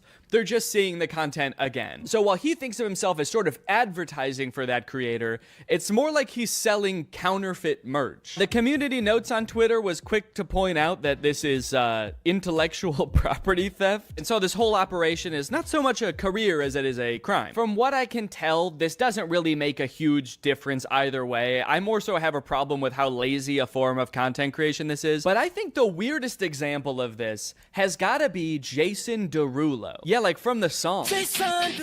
About a year ago, I learned from a Jax Films video that Jason Derulo is a rampant content thief. This is not a joke. All he does on his YouTube channel is like make a face at other people's TikToks while blasting his own music over it. But here's where it gets kooky. As I was editing this video, I noticed something strange. So I took some of his videos and played them side by side and confirmed that yes, Jason Derulo 100% reuses his own footage across multiple videos. Not only is he doing the laziest form of reaction content, which in and of itself is the laziest form of content, he's not even filming a unique reaction to every video. I don't like this at all, man. I don't like that he's edited into the corner, like he's not reacting to the video you're watching. This looks like I'm scrolling on TikTok while FaceTiming Jason Derulo. And he's smiling into the camera like, man, I can't see what you're watching, but I'm just happy that you're happy. And also my song is playing. I like that. In a way, this is kind of the visual equivalent to him singing his own name at the beginning of every song. It's like, okay, I like this video, and to be fair, since he got called out for this, he has stopped doing this. He no longer appears in the videos. He still does continually post other people's TikToks with his own music playing, but it seems like he is at least now getting permission to do it. So now it's just sort of a marketing tactic that, I'll be honest, is kind of smart. If he's worked out some kind of agreement with these creators where he's paying them, or he's got permission to post and he can just slap his own music on these TikToks that are guaranteed to go viral,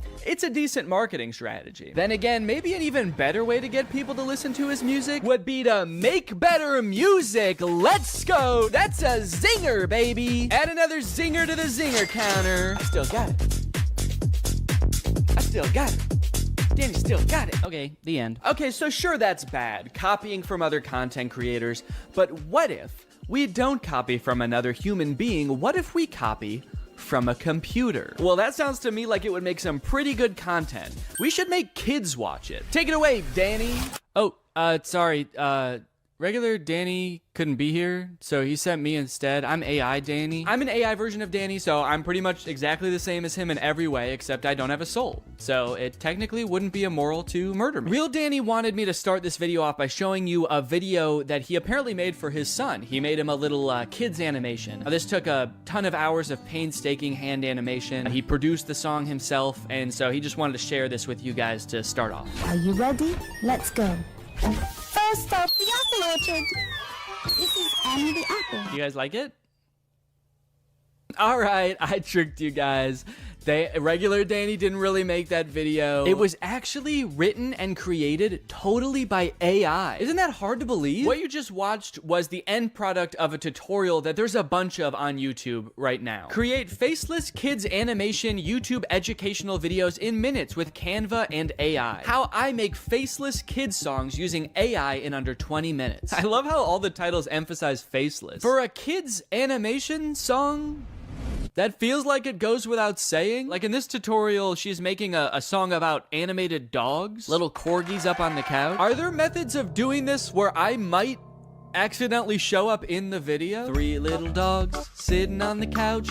Here is the guy who made this video. Hello kids, I'm trapped in the computer. Please let me out, it hurts so bad. Wiggle, waggle, wiggle, waggle, here I come. In this method, she uses AI for pretty much everything except the animating of the dog. But literally everything, even from coming up with the original idea for the song, she does with AI. Give me 10 song ideas for kids songs. It gives us the idea. It says a song that teaches kids about colors using the metaphor of a rainbow. The metaphor of a rainbow? I don't think you have to use a metaphor for that one. I don't know if you know this, but rainbows actually have colors. Like a lot of them. So now the next thing you need to do is generate the song. So in order to do this, you need to grab your instruments and the choir, get your mic ready. Hold on, don't click up. I'm just kidding. You don't need to do that. We'll copy this spot, which is the idea of the song, and then you'd paste it in. And then the other thing you need to do is describe the vibe and the genre of the song. So in order to do this, you'll come back to ChatGPT. So this process is really awesome for me personally because as you guys know, I'm really passionate about creating kids songs, but I just don't want to have to learn how to come up with the ideas or write the songs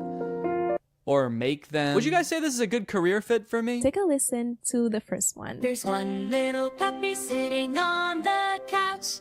Wiggle, waggle, wiggle, waggle, here I come. Okay, yeah, that sounds great. So she typed in something like a counting song about puppies sung by a ghost. Kids love that. Kids love ghost voices. Ooh, it has a little bit to it.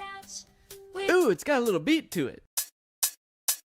Just makes you want to dance. I were a kid and I heard this, I would so be dancing to it. Like, me too. The beat is so good. The voice is clear. If this is the one she's showing because the voice is so clear. The voice is clear. What are all the other ones that she skipped past showing us? What do those sound like? I could goof on these AI songs and how bad they are until the cows come home or until there's 5 dogs on the couch. But as I feel like we keep hearing time and time again, this technology is only getting better, and someday this AI might be able to generate a song that's totally indistinguishable from one made by a very stupid person. But even if you're like totally on the side that like AI art is just as much of art as human art and it doesn't totally destroy the point of art, we can still all agree it's not there yet, right? We can all agree that wasn't good music, right? Wiggle, waggle, wiggle, waggle. It sucks because, like, what if someday it is really good at it? What am I gonna say? Like, no, don't use this shortcut to make a song in 20 minutes for $0 that a human probably would have had to spend like a day on and maybe work with a music producer, which is expensive. But what I will say is that not only are you probably doing a disservice to the poor kids who are left alone long enough to fall down this weird rabbit hole of content that you make, you're also doing yourself a disservice. If you're an entrepreneur and you're looking for ways to make money for little effort and you pick this, which is basically just clicking buttons on a computer, essentially just helping a computer do its job, someday the computer's not going to need you anymore. So you can keep looking for new ways to, make money from home with 0 effort and gaming the system, or you can realize that maybe not everything is about making as much money as possible for as little effort as possible. Maybe you should pick something that makes money and you like, and you find fulfillment from. Also, and no one's gonna watch any of these videos. This is Annie the Apple. None of these videos that these people make in these tutorials are gonna get any views. Kids content is so oversaturated on YouTube because everyone thinks they can make billions of dollars by making kids content. And the stuff that is getting views probably doesn't sound like it was sung by a voice that came to me in a dream. A lot of times I feel like the people who make these tutorials usually make more money off of the tutorials than the thing that is supposed to be making you money. And now that everybody knows how to do this and it's accessible, it's gonna become even more oversaturated. Hi, I am an orange. O-R-A-N-G-E spells orange. Hi, can you guess what fruit I am? Apple! Apple! How can we copyright the song we created? You didn't create... What? You'll notice in this video a lot of the lazy content that I'm talking about, in fact, pretty much all of it, is geared primarily towards kids. That's a bit of a disturbing trend I've noticed. Why is it that the laziest people try to make content for kids? Is it because they know kids are a little bit dumb and will watch anything and are easily tricked? Yeah, it probably is. I'm not gonna give you time to think about it. It is. It's just slop. It's so lazy. And I hope the people who are doing this realize that soon. Realize that people don't want to watch these videos because I can't imagine any of it is doing well. And I also hope that you realize that today's sponsor, Rocket Money, has helped save its customers up to $740 a year when they use all the features. With over $500 million in canceled subscriptions. Have you ever forgot that you were paying a subscription fee for a service that you don't use anymore? That's happened to me more times than I care to admit. I'm always signing up for subscription services for like new editing software or different tools and plugins.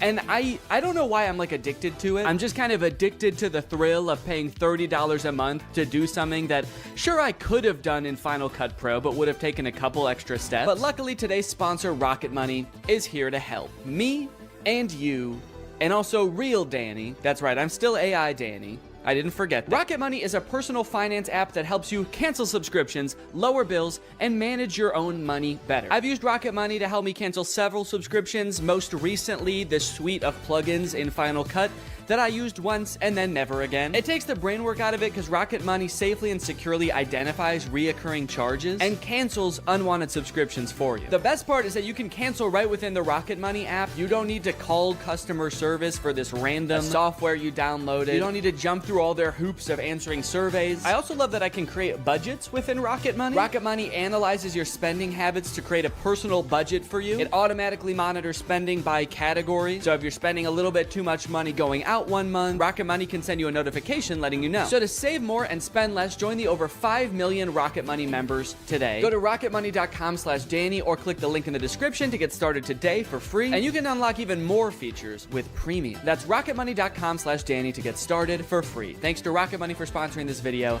and thank you to you guys for checking out Rocket Money. One underrated part of becoming a content creator is developing your own unique style. The vast majority of creators, when they start out, are just kind of a worse amalgamation of all of their inspirations. For me, it was probably The Lonely Island and Jake and Amir with some Bo Burnham mixed in there. But over time, you start to make certain creative choices that distinguish you. Types of music that you choose for your video, the way you tell jokes, the name of your fan base, maybe even your thumbnails have a distinct look to them. I love it when creators take another step in developing their own personal style. A lot of people call it a brand. I think that sounds very corporate. To me, it feels a lot more personal than that. You're choosing what the best way to express yourself is. But unfortunately, this gives way to a completely different kind of copying on YouTube. Not copying content, but personality. What's up, goobers? The YouTuber stealing other YouTubers' personality situation is crazy. It's crazier than a gopher going up my butthole and coming out of my mouth. To start off this discussion and kind of illustrate what I'm talking about, I'm gonna give kind of a niche example, but this is a song called Deep Space Samurai. I first started hearing this song in the intro to Ryan Trahan's YouTube videos. My birthday is this weekend. I'm going to 3 iconic theme parks this week to go stay in the most strange Airbnbs. He first started using it in his shorts, and then he started using it in his full-length videos. And over time, to me, it sort of started to become like a theme song for Ryan. He uses it in a bunch of intros, and so when this song was playing, you knew it was a Ryan Trahan video. But within a couple months, because Ryan's videos are so popular, other creators have started taking that song and being like, and it's my theme song too. Today I'm building a secret zoo in my house. Today I'm building 50 secret rooms you'd never find. Today I'm building 3 amusement parks in my house. This dude, Ben Azalart, has taken the song that Ryan uses in his intros and has probably in recent months used it more than Ryan has. This might be a really niche example, and this might be something that only I notice, but to so deliberately take a song that is part of someone's like identity online and just be like, that's mine now. In fact, it's even more mine than it is yours, is crazy. There's other stylistic choices that Ryan in particular has pioneered that a bunch of people have started using, especially this one. The white screenshot of an app or a review with the rounded corners. A lot of times it's got a 1-star review on there. They've become a staple of Ryan's brand, and so of course, a bunch of people have started using that also, and oh, well, that one's my thumbnail. Okay, yeah, so I might have done that too a little bit. In my defense, the corners are not rounded. And also, Ryan helped me come up with that thumbnail idea. This is kind of a weird line because this happens every time a YouTuber gets big and kind of takes the platform by storm and there's a lot of hype around them. I remember when Casey Neistat got big and suddenly every vlogger was putting these sort of lo-fi beats into their drone montages. And it's weird because at one point that was Casey's thing. And so to take that from him was specifically taking it from Casey. But at a certain point, it gets used so much that it just becomes part of the YouTube meta overall. There's so many people doing it now that by using it, you're not really taking one person's thing anymore. You're just kind of designing thumbnails the way people design thumbnails in the year 2024. Going back to Ben Azalart, the whole secret room thing is another one of those things that I don't know who thought of it first, but whoever did, you're a genius because that's all kids channels post anymore. I built a secret zoo in my house. I built 50 secret rooms you'll never find. I built a secret soccer field in my room. I built a secret tree house in my backyard. Who is this man hiding from? You're an adult, dude. You can just have a gaming room. Go ahead, dude. Treat yourself. You've earned it. I built a secret McDonald's in my room. Yo! Wow. Looks just like a real McDonald's. This type of picking up one thing or element about a YouTube video that made it popular and just beating it to death and a ton of channels copying it just makes YouTube so boring. Like putting I survived at the beginning of every title, even ones that make zero sense. I survived $1 versus $100,000 hotel room. I survived America's largest hotel room. I survived the world's only 7-star hotel. That moment when the hotel room is so large that you die.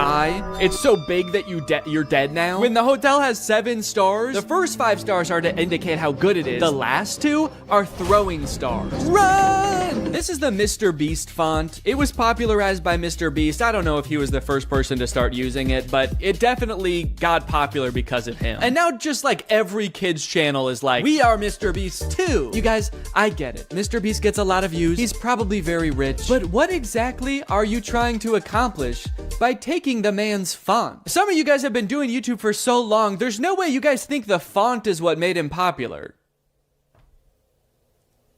You guys don't think the font is what made him popular, right? The Stokes twins are the king of copying other people's content. Here they use the Mr. Beast font in this Eating 100 Years of McDonald's video, where they eat McDonald's food from 1950 and 2050. All right, I'll admit it, that was not the 100-year range I was expecting. You guys know what year it is, right? The Stokes twins have gained 90 million followers by basically copying everybody's ideas and trying to be Mr. Beast clones. Mr. Beast's channel banner says subscribe for a cookie. And the Stokes twins channel banner says subscribe equals cookie. Stokes twins, do you think that that is why Mr. Beast has as many subscribers as he does? Because he promised cookies? I think a lot of this comes down to blatant and shameless stealing. Some of it might come down to what Little Joel calls in a video algorithm folklore. What interests me is this one particular moment where Ludwig says this about uploading YouTube videos. One quick key, by the way, if you guys are ever uploading videos, they'll use whatever the video's file name is for the algorithm. I have heard this claim a million times. I heard it when I was just getting my YouTube channel started, and what's odd about it is that there's never been any evidence at all that this is the case. Because so many YouTubers see the algorithm as this like weird entity that works in mysterious ways, it does seem like it could be possible for creators to believe that the font you pick in the thumbnail really matters because the algorithm uses it to sort your videos. Or maybe putting I survived at the beginning of a title of a video of you having like the best day of your life helps trick the algorithm into thinking that you are Mr. Beast. And for people whose entire livelihoods is YouTube, and maybe they have a ton of employees, and so every video has to be a banger, otherwise you have to let people go, maybe you're more likely to cling on to some old wives' tales of YouTube. Or maybe it's just blatant stealing. Maybe they just want to confuse viewers into thinking that they are the person they're stealing from, a la ratatouille. This type of thing always happens on YouTube and probably will always happen. And my biggest gripe with it is it just makes YouTube so boring, you know? Boring, unlike this next guy I want to talk about. Ladies and gentlemen, give it up for the king of stealing content on YouTube, Brent Joseph Rivera! Go straight to your room, young man!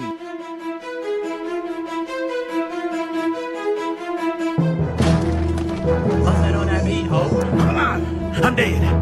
I'm watching TV. What's up, guys? I'm recording this part of the video from the secret gaming room I built in the White House. It's very possible you've seen videos about Brent Rivera stealing content before. He's been doing it for years, and I think he's the final boss of content theft for 2 reasons. Number 1, the way he steals the vast majority of the time is just pure plagiarism. It's not like he's re-uploading other people's content. He's using other people's ideas, but pretending like they were his ideas. And 2, longevity. Brent has been making content since Vine. I really feel like he should know how to come up with his own ideas by now. Like I said, we all start out taking inspiration from other people, but like, I think you've been doing it long enough where you don't have any more excuses, Brent. You gotta kind of learn how to make videos on your own. And it actually is strange because he copies from other creators a lot, but sometimes he does come up with his own videos and makes original thumbnails, and they do decently well. So why does Brent still resort to stealing so often? Does he just do it for fun at this point? Like for old time's sake? In a way, he's kind of like the Hamburglar of YouTube. He's like, I just am a thief. I don't know what you want me to do. It's part of my identity. I could choose not to dress like a burglar and wear a little burglar mask, but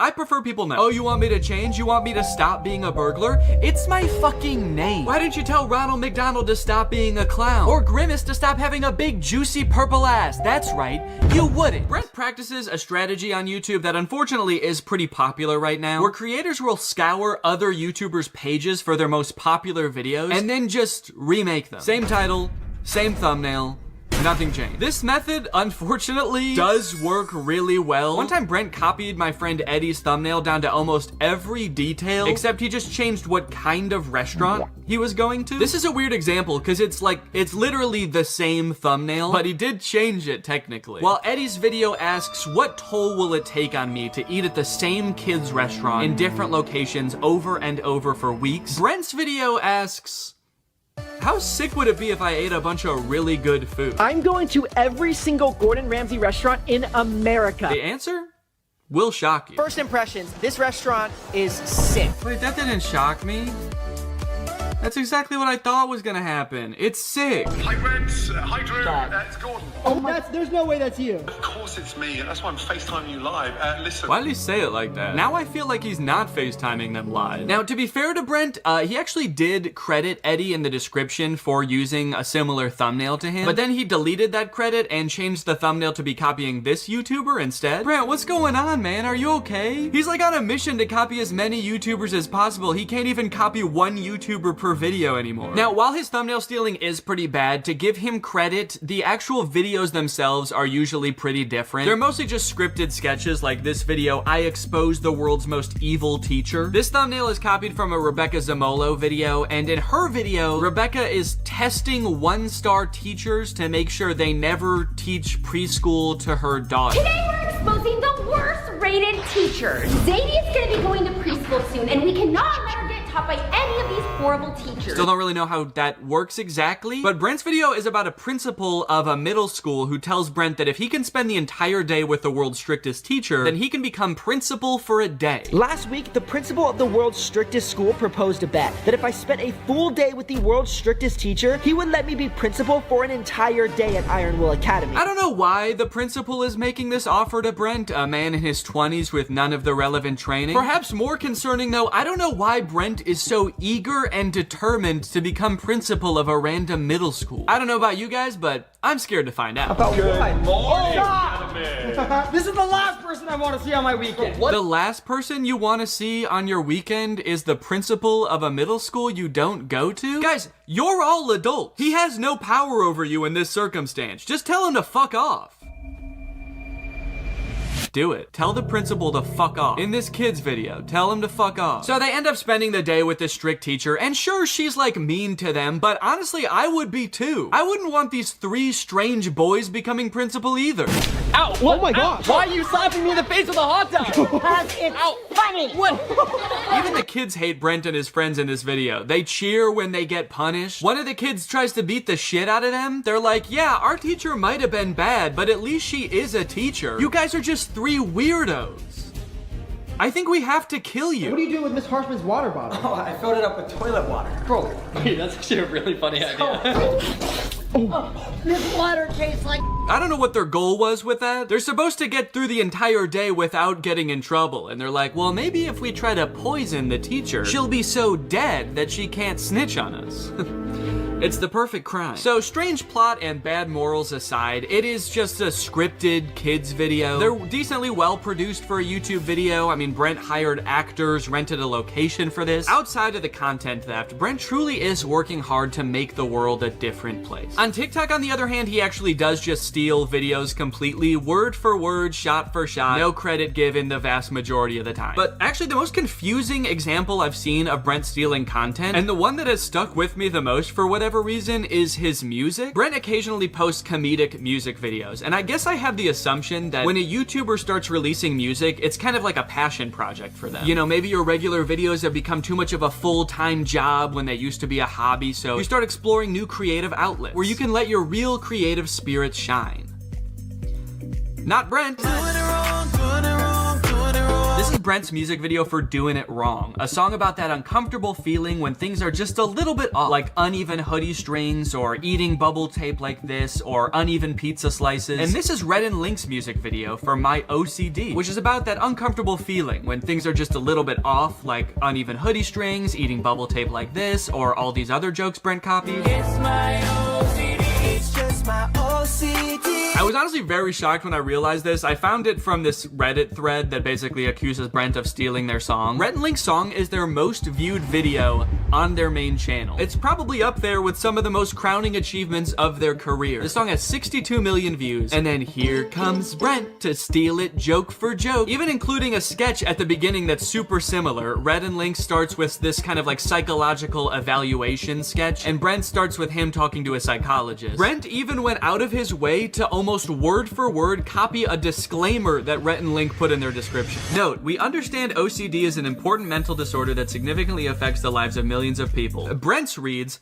important note. I understand that OCD is a serious mental disorder that significantly affects the lives of millions of people across the globe. Now, I should point out that the thumbnail and title copying Brent Rivera does is in no way limited to Brent Rivera. This happens a lot on YouTube. It's actually a pretty big problem, I would say. It seems like almost every big kids channel does it, but even creators you wouldn't think do it do kind of just take other popular ideas all the time. Even creators that would like you to think they don't. I don't know if you guys know who Eric is, but here he is in a video calling out Brent for stealing his thumbnails. Brent Rivera, you are most likely to copy my thumbnails. And then here he is stealing a thumbnail. Here's Mr. Beast copying a thumbnail almost exactly. Brent particularly has done this so much and been called out for it so many times that I'm actually kind of amazed he hasn't let the criticism get to him or stop him. Brent probably has enough money to never have to work again. He probably has a ton of people working for him who could be coming up with original ideas around the clock. But instead, he insists on copying other creators. Maybe copying content is just so fun that he literally cannot stop. Well, I intend to find out. On day one, I followed Brent on TikTok and YouTube, turned on his notifications, and as luck would have it, on the very first day, he posted a TikTok. Oh wow, this is a nice car. Thank you. G-Wagon, AMG. Here, hop in. My ex had one of these, but I think it was fake. Fake?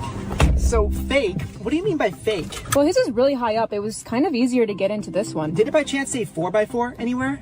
No, but there was a math problem here, 4 times 4 squared, but he doesn't like math. So basically the premise of the video is that his girlfriend's ex had a nicer G-Wagon than him, but it's so nice that she thought it was a fake G-Wagon because it had all these weird branding details. Brent swooping in once again with one of the most classic, relatable scenarios known to man. It's no wonder this thing has 40,000 likes. I have not only seen this type of video before, I think I've actually seen Brent make this video before. My ex had a fake Ferrari. Okay, if you search when her ex had a fake car, there's like a million videos with this same premise. Her ex having a fake Lambo, her ex having a fake BMW. So it's interesting because there is this fine line between copying a video and participating in a trend. This video has been remade so many different times by so many different people, it's actually hard for me to even find the original. So at this point, it kind of is a trend. Well, recreating this one's gonna be a little bit tricky because I don't have a G-Wagon.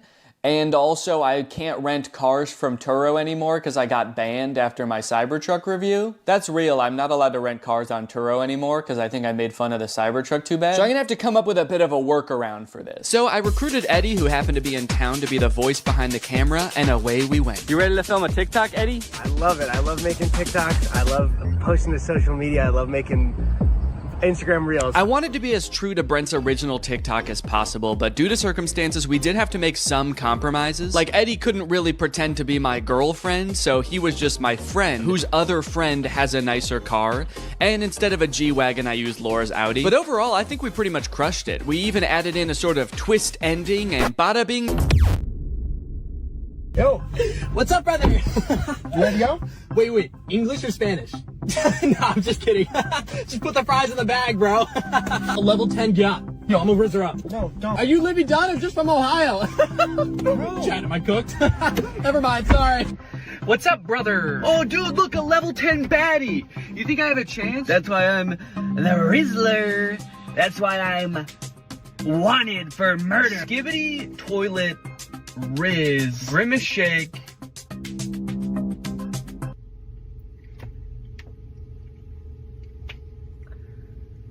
Okay, a couple days later, Brent has posted a second TikTok. I went and searched a bit on TikTok. I searched this caption, and I didn't find this exact TikTok anywhere, so this might be a Brent Rivera original. This is a bit of a trend, a person who speaks only in brain rot being like Gen Alpha TikTok slang, but I haven't seen any other in this exact format where it's two people talking in the car. So I'll give them credit where credit is due. They came up with an original idea. I will say, compared to the car TikTok that they just stole, this one is not doing as well. It has 50,000 views and only 5,000 likes.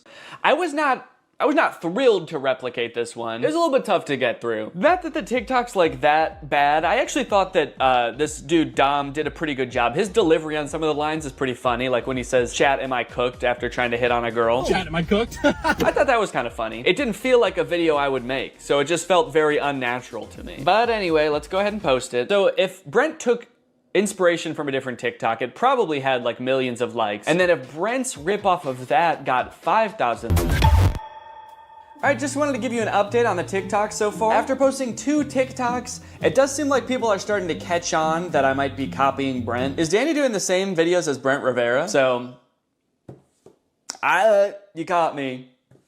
Yes, I am. So 2 videos in and people are already figuring out that I'm just copying Brent. So that just goes to show that if you want to copy other creators online, it's not gonna take very long for people to start noticing that you're doing that. I guess people were like, well, the first one could have just been a coincidence, but once you do it twice, then it's a pattern. And 3rd time is a charm. Once I do this 1 more time, people will be charmed by my videos. Another interesting note is the TikToks are doing really well. The first one almost has 2 million views, the second one 2.3 million, and I think they both have more likes even than Brent's TikTok. This one has 300,000, the second one has 500,000, and Brent's TikTok, oh wait. Oh, did Brent? Oh, okay, Brent deleted his TikTok. I guess it wasn't getting enough likes. That's crazy. He just deleted it because it wasn't doing well enough. That's actually pretty surprising though that it didn't do well because mine did great. Mine has 500,000 likes. I don't know, Brent, I would post it again, honestly. This one's crushing. So now that I've posted 2 TikToks and Brent has posted 2 TikToks, but he's deleted one of them, it's kind of like I'm more Brent than even he is.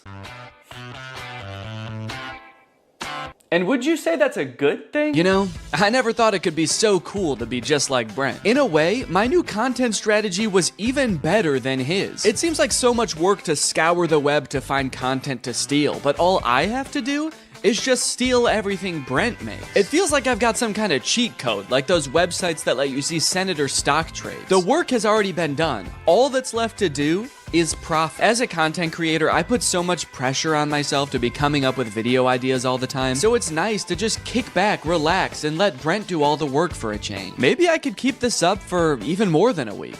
Maybe I could do a month, even a year.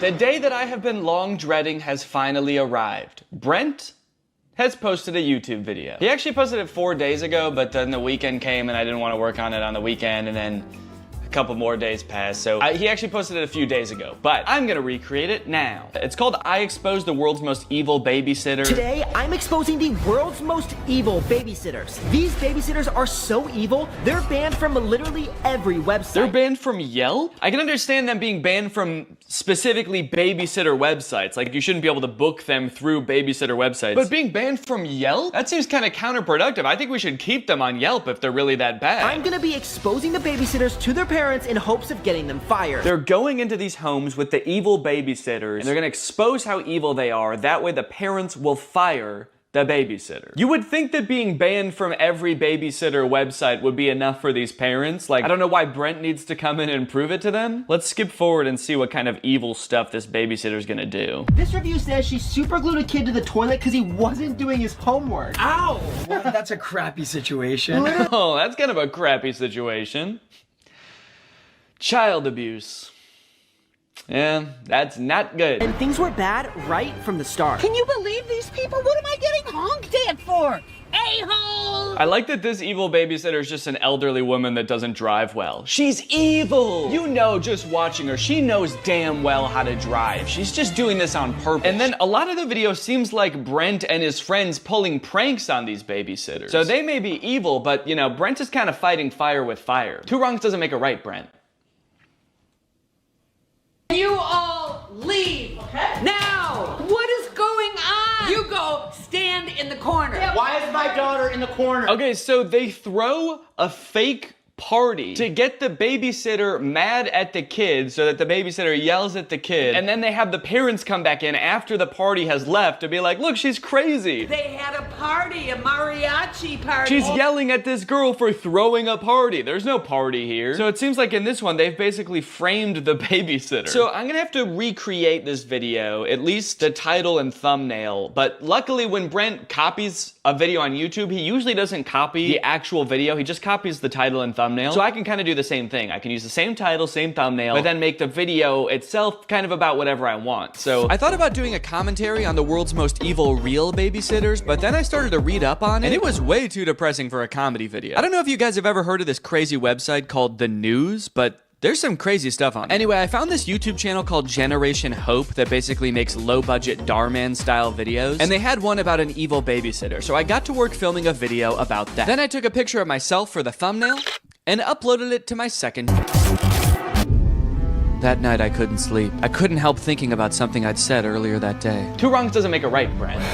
I thought by stealing content I could have some fun, grow my following, and most importantly, to be honest, kind of give Brent a taste of his own medicine a little bit, but is it worth it? That night, Brent posted 2 more TikToks that I was supposed to steal tomorrow. Both stolen from other creators, and sure, if I stole them, it could be really awesome, and I could get a ton of views. But the TikToks are so similar to the original that I wouldn't just be stealing from Brent. I'd be stealing from the person he's stealing from, too. Would I be giving Brent a taste of his own medicine? Or would I be giving the original creator a second taste of Brent's medicine? I've already gained 50,000 followers from the 2 TikToks I've posted.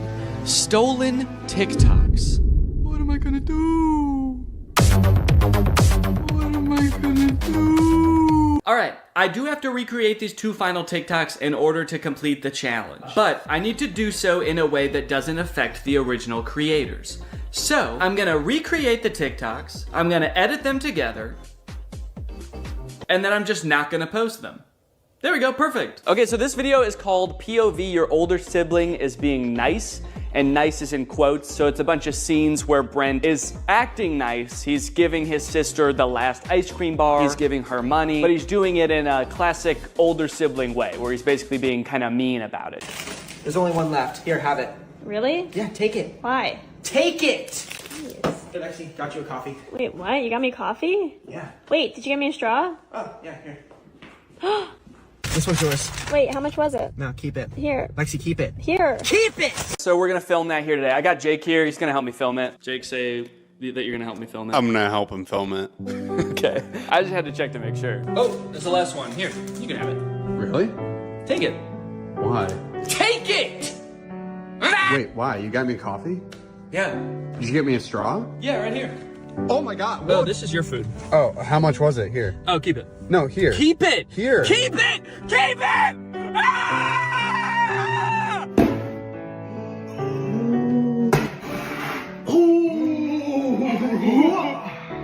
You missed?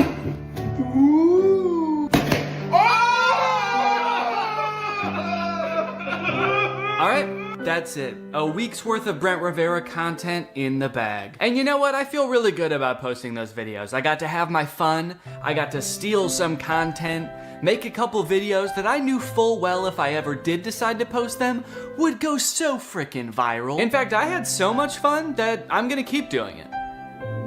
Forever. Every time Brent posts anything online from now until forever, I am going to recreate it, word for word, shot for shot, and then I'm just gonna hold on to it. So Brent, next time you steal some content, just remember, bro, I'm gonna be in my own house, by myself, stealing it too. So if you're ever feeling alone, just remember that.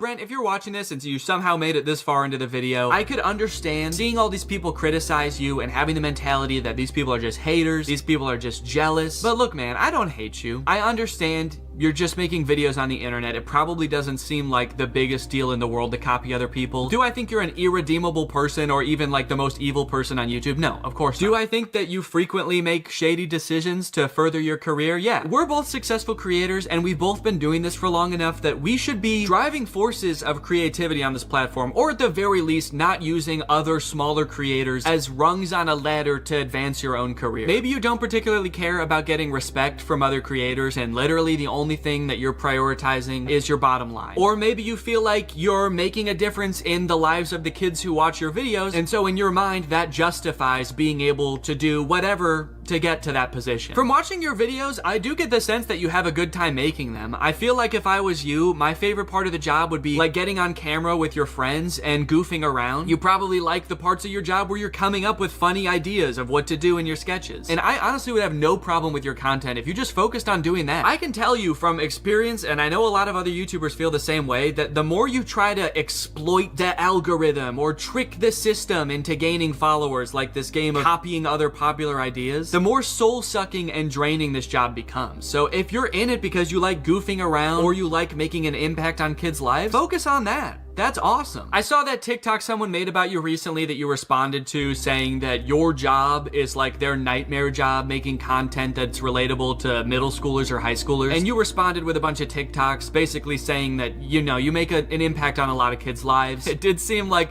a little bit like you were using the sick kids in those videos to like kind of really drive that point home. It felt a little bit weird to me. But I do disagree with the original TikTok in that I don't think that making content for young people has to be inherently this, you know, shady pursuit. As long as it's actually for kids, which I also think that you've kind of missed the mark on sometimes, and you're not blatantly plagiarizing other people, I don't think there's any problem with that. And I would have so much respect for you if you just like owned that. Having the mentality that it's okay to steal content from other people because you're making such an impact on other people's lives feels to me more like you're patting yourself on the back rather than really trying to make an effort to be like a good creative force in these kids' lives. So look, dude, I think that there's room for you for an awesome path forward. Are you gonna be the guy who stole content from other people and tricked the algorithm and used other creators as pawns all the way to the top? Or are you gonna be the guy that pursued what he loves? Anyways, guys, that's pretty much it. Thank you for watching. After making this video and watching all of that stolen content, I feel like I wanna go like a whole week without watching any content. So thanks for watching.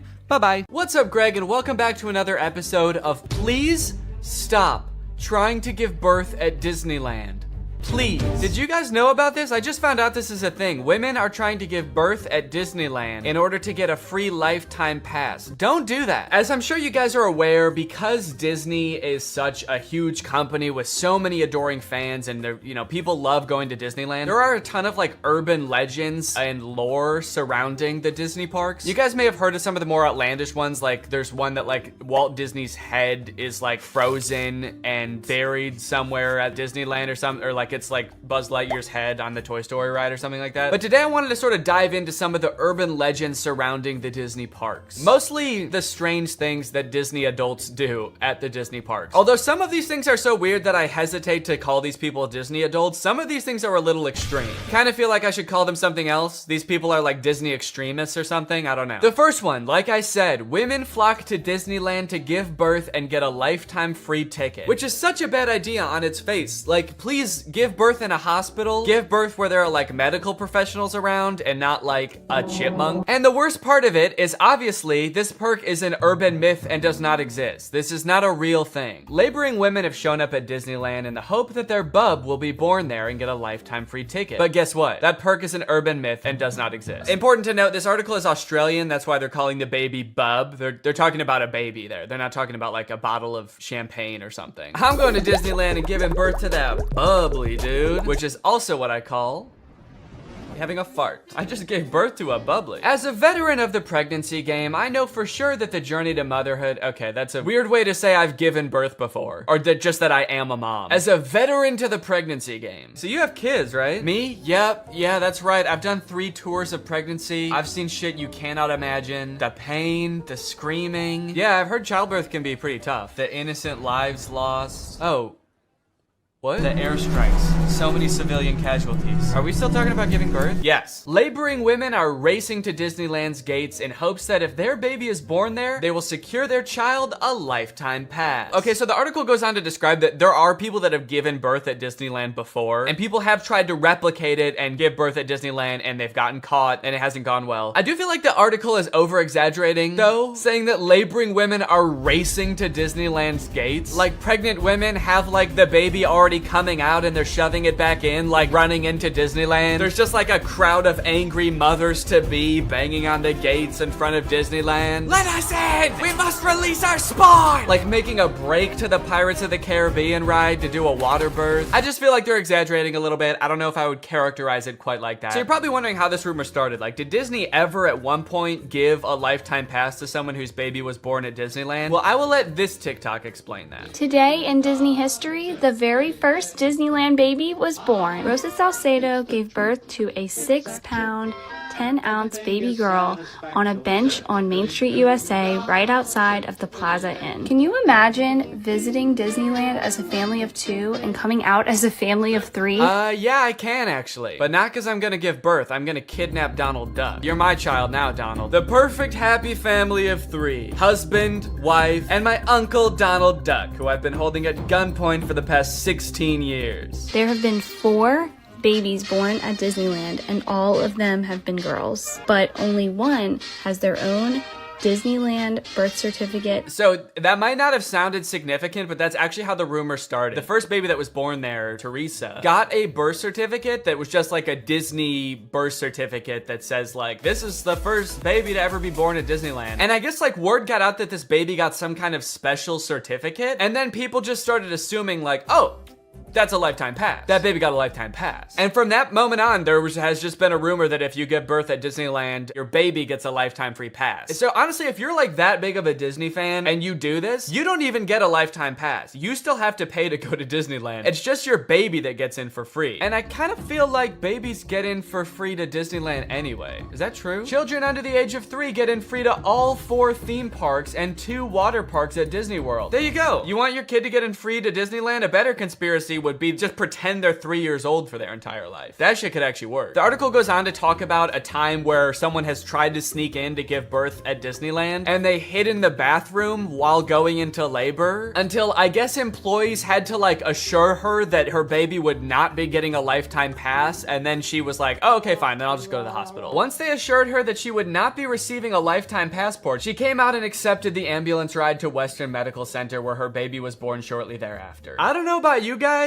but it kind of sounds like she failed the test. If you know anything about Disneyland, you know how well the cast members there, all of the employees, all the staff, all the people in costumes are trained to like respond to every circumstance. It sounds like you just entered the giving birth at Disneyland experience, and honestly, you didn't make it to the end where you get the prize. It also says that this discussion board, The Laughing Place, has some hilarious forum chats about this topic. So I guess other people have been like sharing stories about this happening on this forum, but when I clicked on it, it turns out that it doesn't exist anymore, which kind of sucks because I wanted to find out more times that this has happened, but honestly, it is probably for the best. Kind of sounds like they were talking about some pretty sick shit in there. You think you're gonna go to a Disney forum and see people talking about like, my favorite movie's Coco, but instead you see people talking about like, I'm gonna give birth inside of Pluto's house. I'm gonna go to Disneyland and get fucked by Goofy, and then Goofy's gonna be the father of my child, and I'm gonna give birth on It's a Small World. And I'm gonna make Elmer Fudd cut the umbilical cord. Is Elmer Fudd a Disney character? I actually don't think he is, but he's gonna be there anyway. And then me and my freak mutant, half goofy, half human child will both get lifetime passes. Free pass for life for my little freak. Passes or not, being born in Disneyland is a pretty cool claim.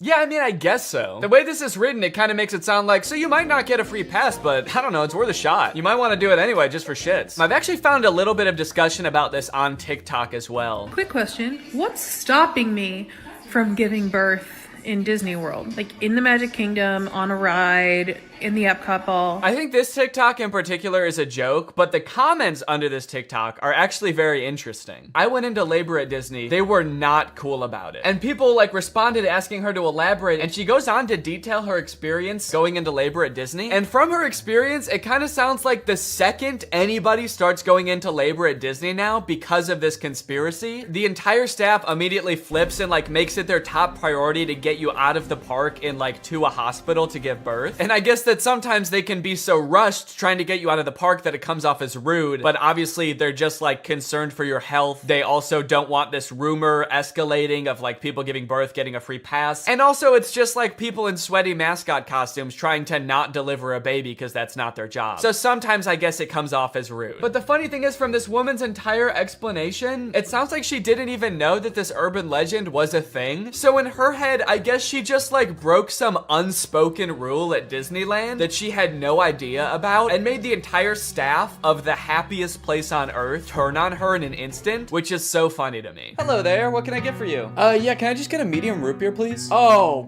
great. Oh, great, another guy here to put his balls in the root beer. What? Hey everybody, this guy right here is about to pull out his big fat balls in front of everyone, in front of a bunch of children, and put his balls in a glass of root beer. Why would I do that? Don't play dumb. I'm not playing dumb. I am dumb in this situation. You've clearly heard that if you put your stupid fat balls— why do you keep calling them fat— in the root beer at Disneyland, you get to spend the night with Minnie Mouse. Oh, what the fuck? No, I just wanted some root beer. Is that true? No, it's an urban legend. But no matter how many times we tell people it's not true, we still get perverts like you coming to Disneyland, ordering root beer just so they can put their stupid— don't call them fat— fat balls in it. Oh, come on, man, don't cry. I already am. Why do you still sell root beer if this keeps happening? Because if you shit in the root beer, you actually do get a free fast pass for Space Mountain. Okay, I don't want to put my balls in root beer, and I definitely don't want to shit in the root beer, okay? I legitimately just want to drink some root beer. Oh. Sorry, my bad, man. I didn't know. Okay, well, that's literally what I asked for, so here you go. Ah, what the fuck is that? It's Walt Disney's head. You said the secret code, so here's his head. No, root beer. What? I wanted root beer. I wanted to drink root beer. So no head? No. Overall, pretty disappointing that anyone actually believed this in the first place. In what world would Disney want to foster an environment where mothers are coming into their park, their theme park, to try to give birth? Especially if they're not like billing it back to the person that gave birth and being like, okay, here's your hospital bill, and because it's Disney, it was $1 million.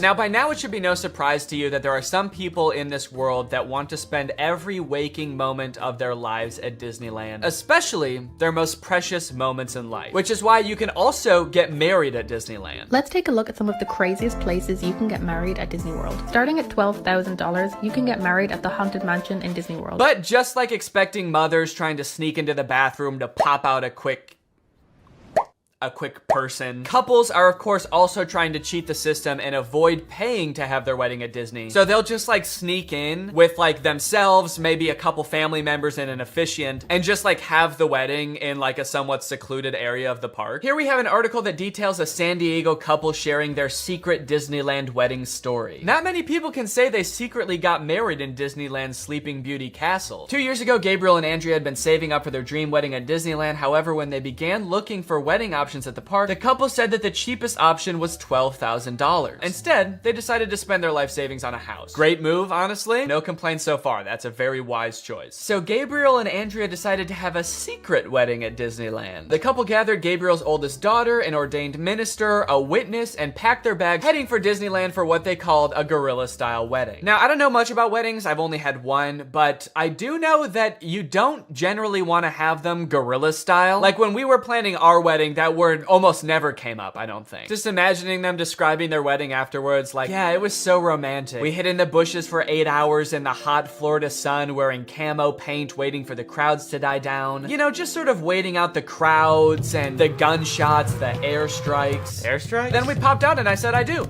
Happiest day of my life. Here's my favorite picture of the big day. Now buckle up, because this next urban legend is about to get nasty. Quite literally, this is disgusting. Like I said, the most devoted Disney fans would probably spend forever at Disney if they could, but maybe they can. For years and years, the Haunted Mansion has been the home to an endless supply of Disney myths and legends. But the attraction's most prevalent and persistent rumor is that guests regularly spread the remains of their friends and family inside the ride. This can't be true though, right? It is 100% true. Yes, that is right, and I don't want to bash anybody's final wishes. I know that that's a very personal thing, but spreading human remains in a public place that people are like walking around and touching? Please don't do that. Or you know what, I should say, because I feel bad for people who are just trying to honor their dead relatives' wishes or whatever. If you're alive still and you're watching this video and that's gonna be in your will, please take it out. Don't make people do that on your behalf. Honestly, I am a little relieved that people are sticking to like spreading ashes at least, because there are a lot of different ways to dispose of a body. It was actually my grandpa's greatest wish to be laid to rest at Disney. Oh, that's sweet. You're gonna scatter his ashes around at the park?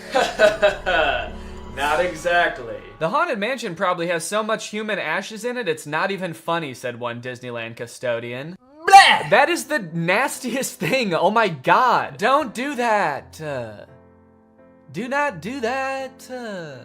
Please. People scatter their loved ones' ashes in the Disney parks monthly. Can you imagine just like being on a ride and the person next to you is dumping out ashes? Disney employees are literally aware of this too. They have to follow special protocols every time this happens. The custodians are used to identifying and vacuuming up these ashes. I don't know why I was surprised to hear they vacuum them up. Of course they do. It's a literal human corpse, basically. Of course they get rid of it. The people who are like requesting this happen to their bodies must know this, right? They must know that some custodian that does not willingly work in like a morgue or something is going to have to take care of that. This sounds awful for everyone. If you're the custodian, you have to vacuum it up, but if you're the person that just lost someone you care about, you have to know that they're just gonna vacuum it up. They might even make you watch. They have you come identify all the places that you scattered the remains, and then they just like make eye contact with you while they're vacuuming it up. This is going in the garbage now. We're gonna throw this in the garbage now. Say bye-bye. So when you're laying them to rest in the happiest place on earth, you're actually condemning them to forever in the suckiest place in the world.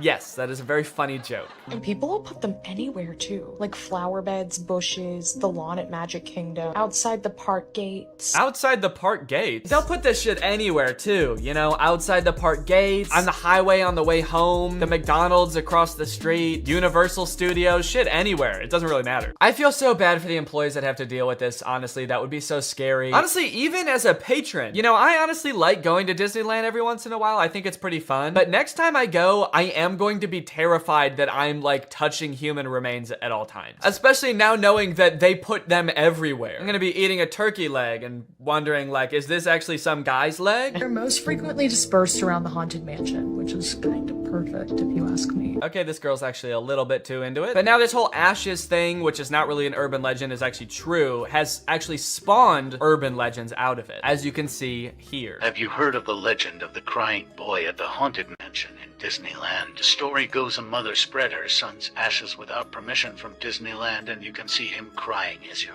exiting the ride. Spooky. I wonder why he's crying. Maybe because his ashes are in a vacuum. Maybe because he was a little boy and his mom spread his ashes in the scariest ride at Disneyland. The mom was like, yeah, my son used to love this ride. Every time we would get on it, he would be screaming and crying and shaking because he was so happy and excited. So I decided this is the perfect place for him to spend the rest of eternity. In a rundown castle of pure terror. It's what my darling little boy would have wanted. All in all, it seems to me that Disney, this giant corporation that owns like every media property known to man, has their grubby little fingers wrapped around people a little bit too tightly. It's like you already have every movie and TV show. Do you really need people like begging to spend their entire lives at your theme park also? But even still, with people spreading their loved ones' ashes at Disney, people trying to give birth at Disney just to get free tickets, Disney is still trying their best to immerse you in their parks as much as possible to make you never want to leave. Recently, Disney opened up the Galactic Star Cruiser Hotel, which is a Star Wars hotel and experience. I think it's like a 2 or 3 day long experience where you are like in this hotel. There's like a story that you have to follow about shit going on around you. It seems very immersive, and to a pretty big Star Wars fan, honestly, it sounds pretty cool. But it is also $5,000, and instead of windows, your room has a screen that just shows a video of outer space playing. So, you know, just keep that in mind that you might go insane while you're in this place. With no concept of night or day, you just have to adhere to the Star Wars pre-approved activities. There's like stormtroopers patrolling the halls at all times. It's kind of like they wanted to build a Star Wars hotel, but they built a prison instead. I read through some of the Google reviews for this hotel. It's only been open for a little bit, so there's not that much to go off of. And honestly, there are a lot of 5-star reviews of people who seemingly really enjoyed it. I did think that this review was really funny. This person gave it a 1 out of 5, and they said, thought the experience was fun, but not worth the price. There are too many missions to keep track of, and you are always missing something. It kind of seems like they got like too immersed in the story and like started to believe that they really needed to complete these missions. This sounds more like the review of a disgruntled employee that like works on a spaceship. There are too many fucking missions, man. There's too much shit to do. The hyperdrive is gonna fail, and I need to fix that. Not to mention the First Order's breathing down my fucking neck, trying to get me to give away the location of my comrade. This place is fucking stressful. I think my favorite thing I've seen come out of this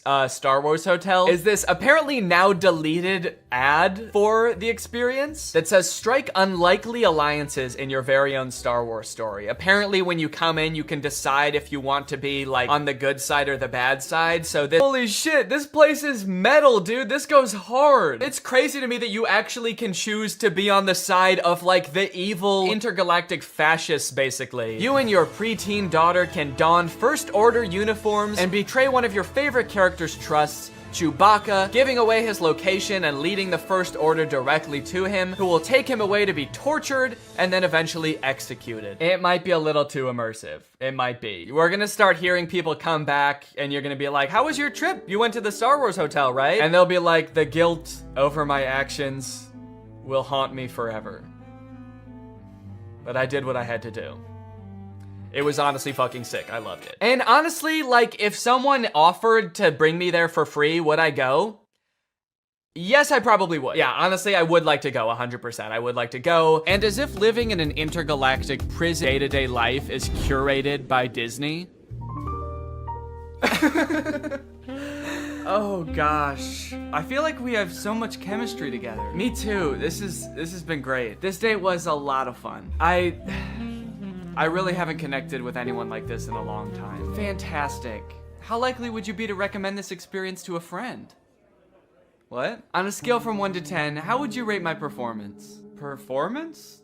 I thought you were just like genuinely interested in me, like romantically. Oh, perfect. So a 10 then? I really opened up to you. And you opened up to me. That's all just part of the story living experience. It's Disney magic. So that whole story you told me about how sad you were that you had to release your pet into the wild because it had grown to be wild. That was the plot of The Fox and the Hound. What the fuck is wrong with you? Thank you for riding Disney's Love Connection. Please make sure you pick up all your belongings as you exit the ride. Are you an animatronic? Please do not try to fuck any of the animatronics. Are you all animatronic? Have a lovely day here at Am I the only person that lives here? Anyway, that's the end of the video. It's time to talk about our sponsor.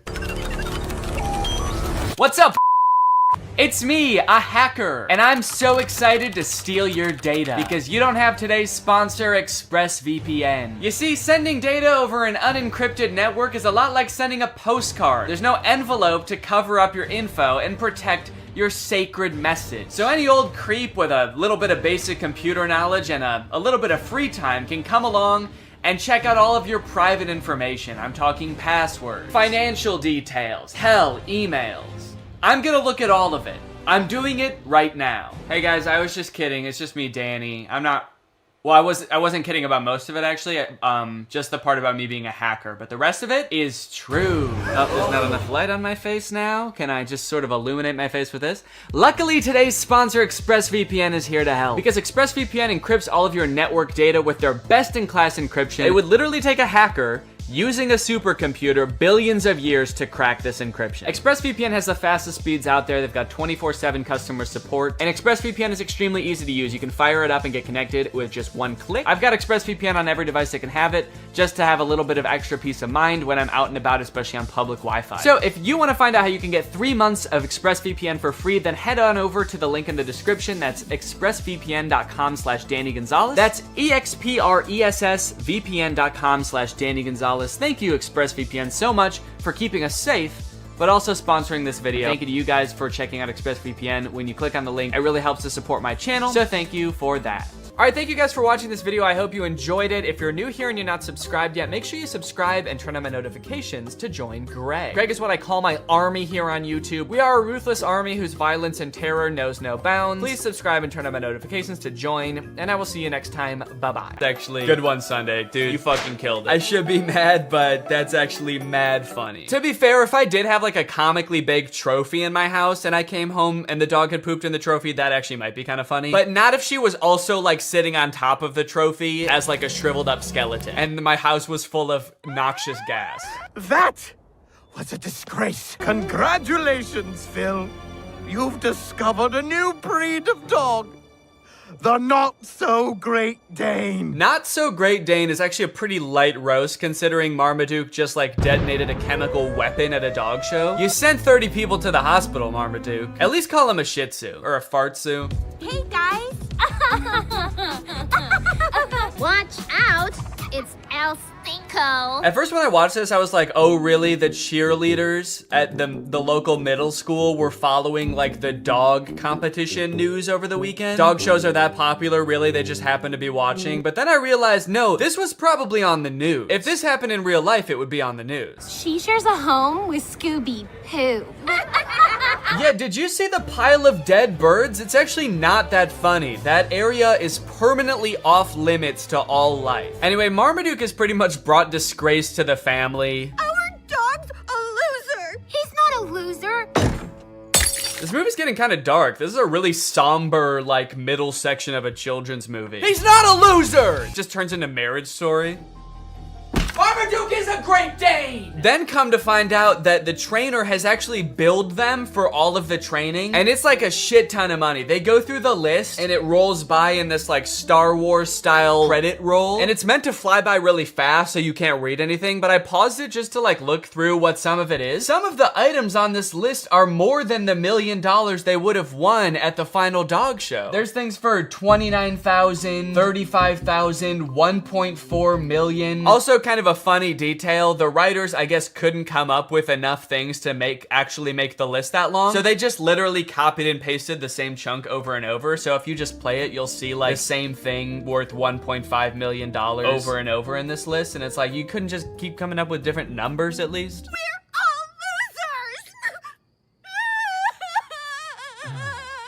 It's all my fault. God, what immense emotional and financial pressure to put on a dog in a movie. You stupid fucking dog! Our family is in shambles because of you! We're poor now, and it's your fault! I'm gonna make the trainer teach you the concept of money, just so we can also teach you that it's your fault we don't have any.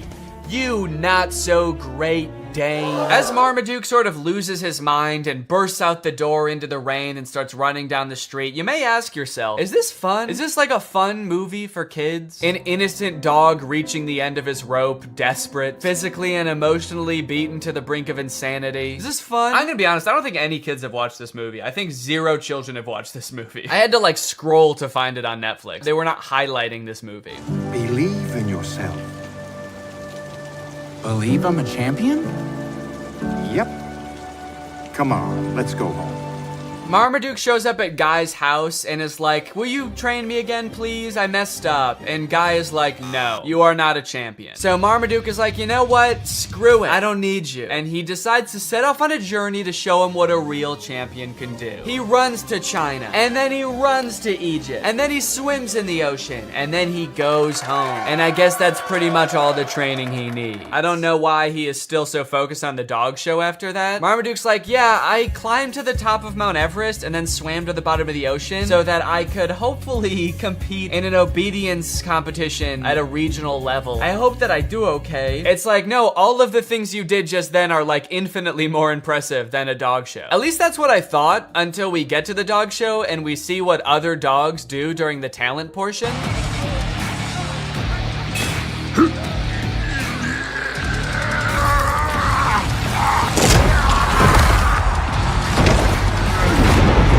Okay, so the bulldog is winning the talent competition. The bulldog is winning the whole show. Forget about the other dogs for a second. There is no way that Marmaduke can do anything near that impressive. I know he ran around the world, but I mean, he just ran and swam. This dog lifted up a convention center. The other dog's not quite as impressive. One of the dogs dances, pretty lame. And another dog did like a half fight, half rap in like a magical bubble environment. So that was pretty cool. I didn't know there was magic in this universe. They just decided to spring that on us in the last like 20 minutes of the movie, but I just don't understand how they were able to continue the competition after the bulldog lifted up the building. If I was in the crowd, I would be on my hands and knees crying after that. I don't think that it's fair to continue the show. Look deeply into the golden fleece of my Zeus.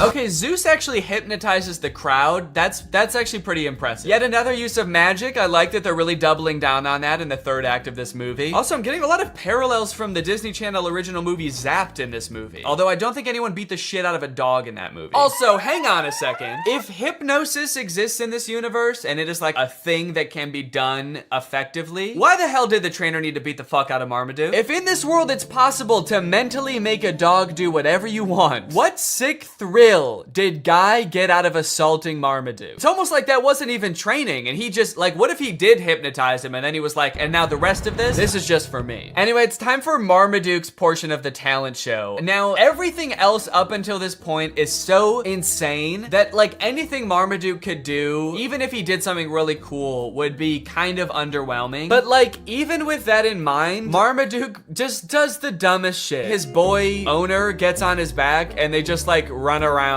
the stadium. I'm sorry, Marmaduke, but that was not impressive at all. We literally all just saw magic happen. We saw a bulldog lift up a building. I know I keep mentioning that, but that was insane. We all just saw an entire crowd get hypnotized by a creepy blonde dog, and Marmaduke's like, yeah, but can you do this?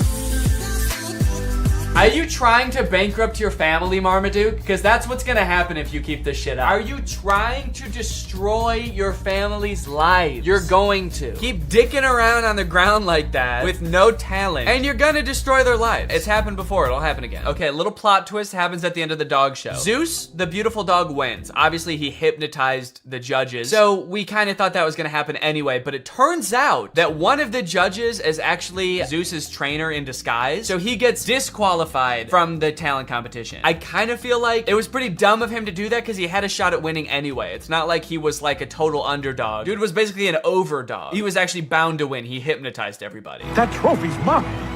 I'm supposed to be champion! Zeus gets all pissed off and charges Marmaduke, and Marmaduke dodges it, but Zeus hits like a camera crane and it falls over on Marmaduke. Marmaduke!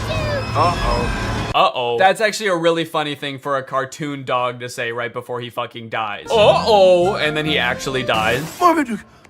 Buddy! Talk to me! Is Marmaduke gonna die? Please, boy.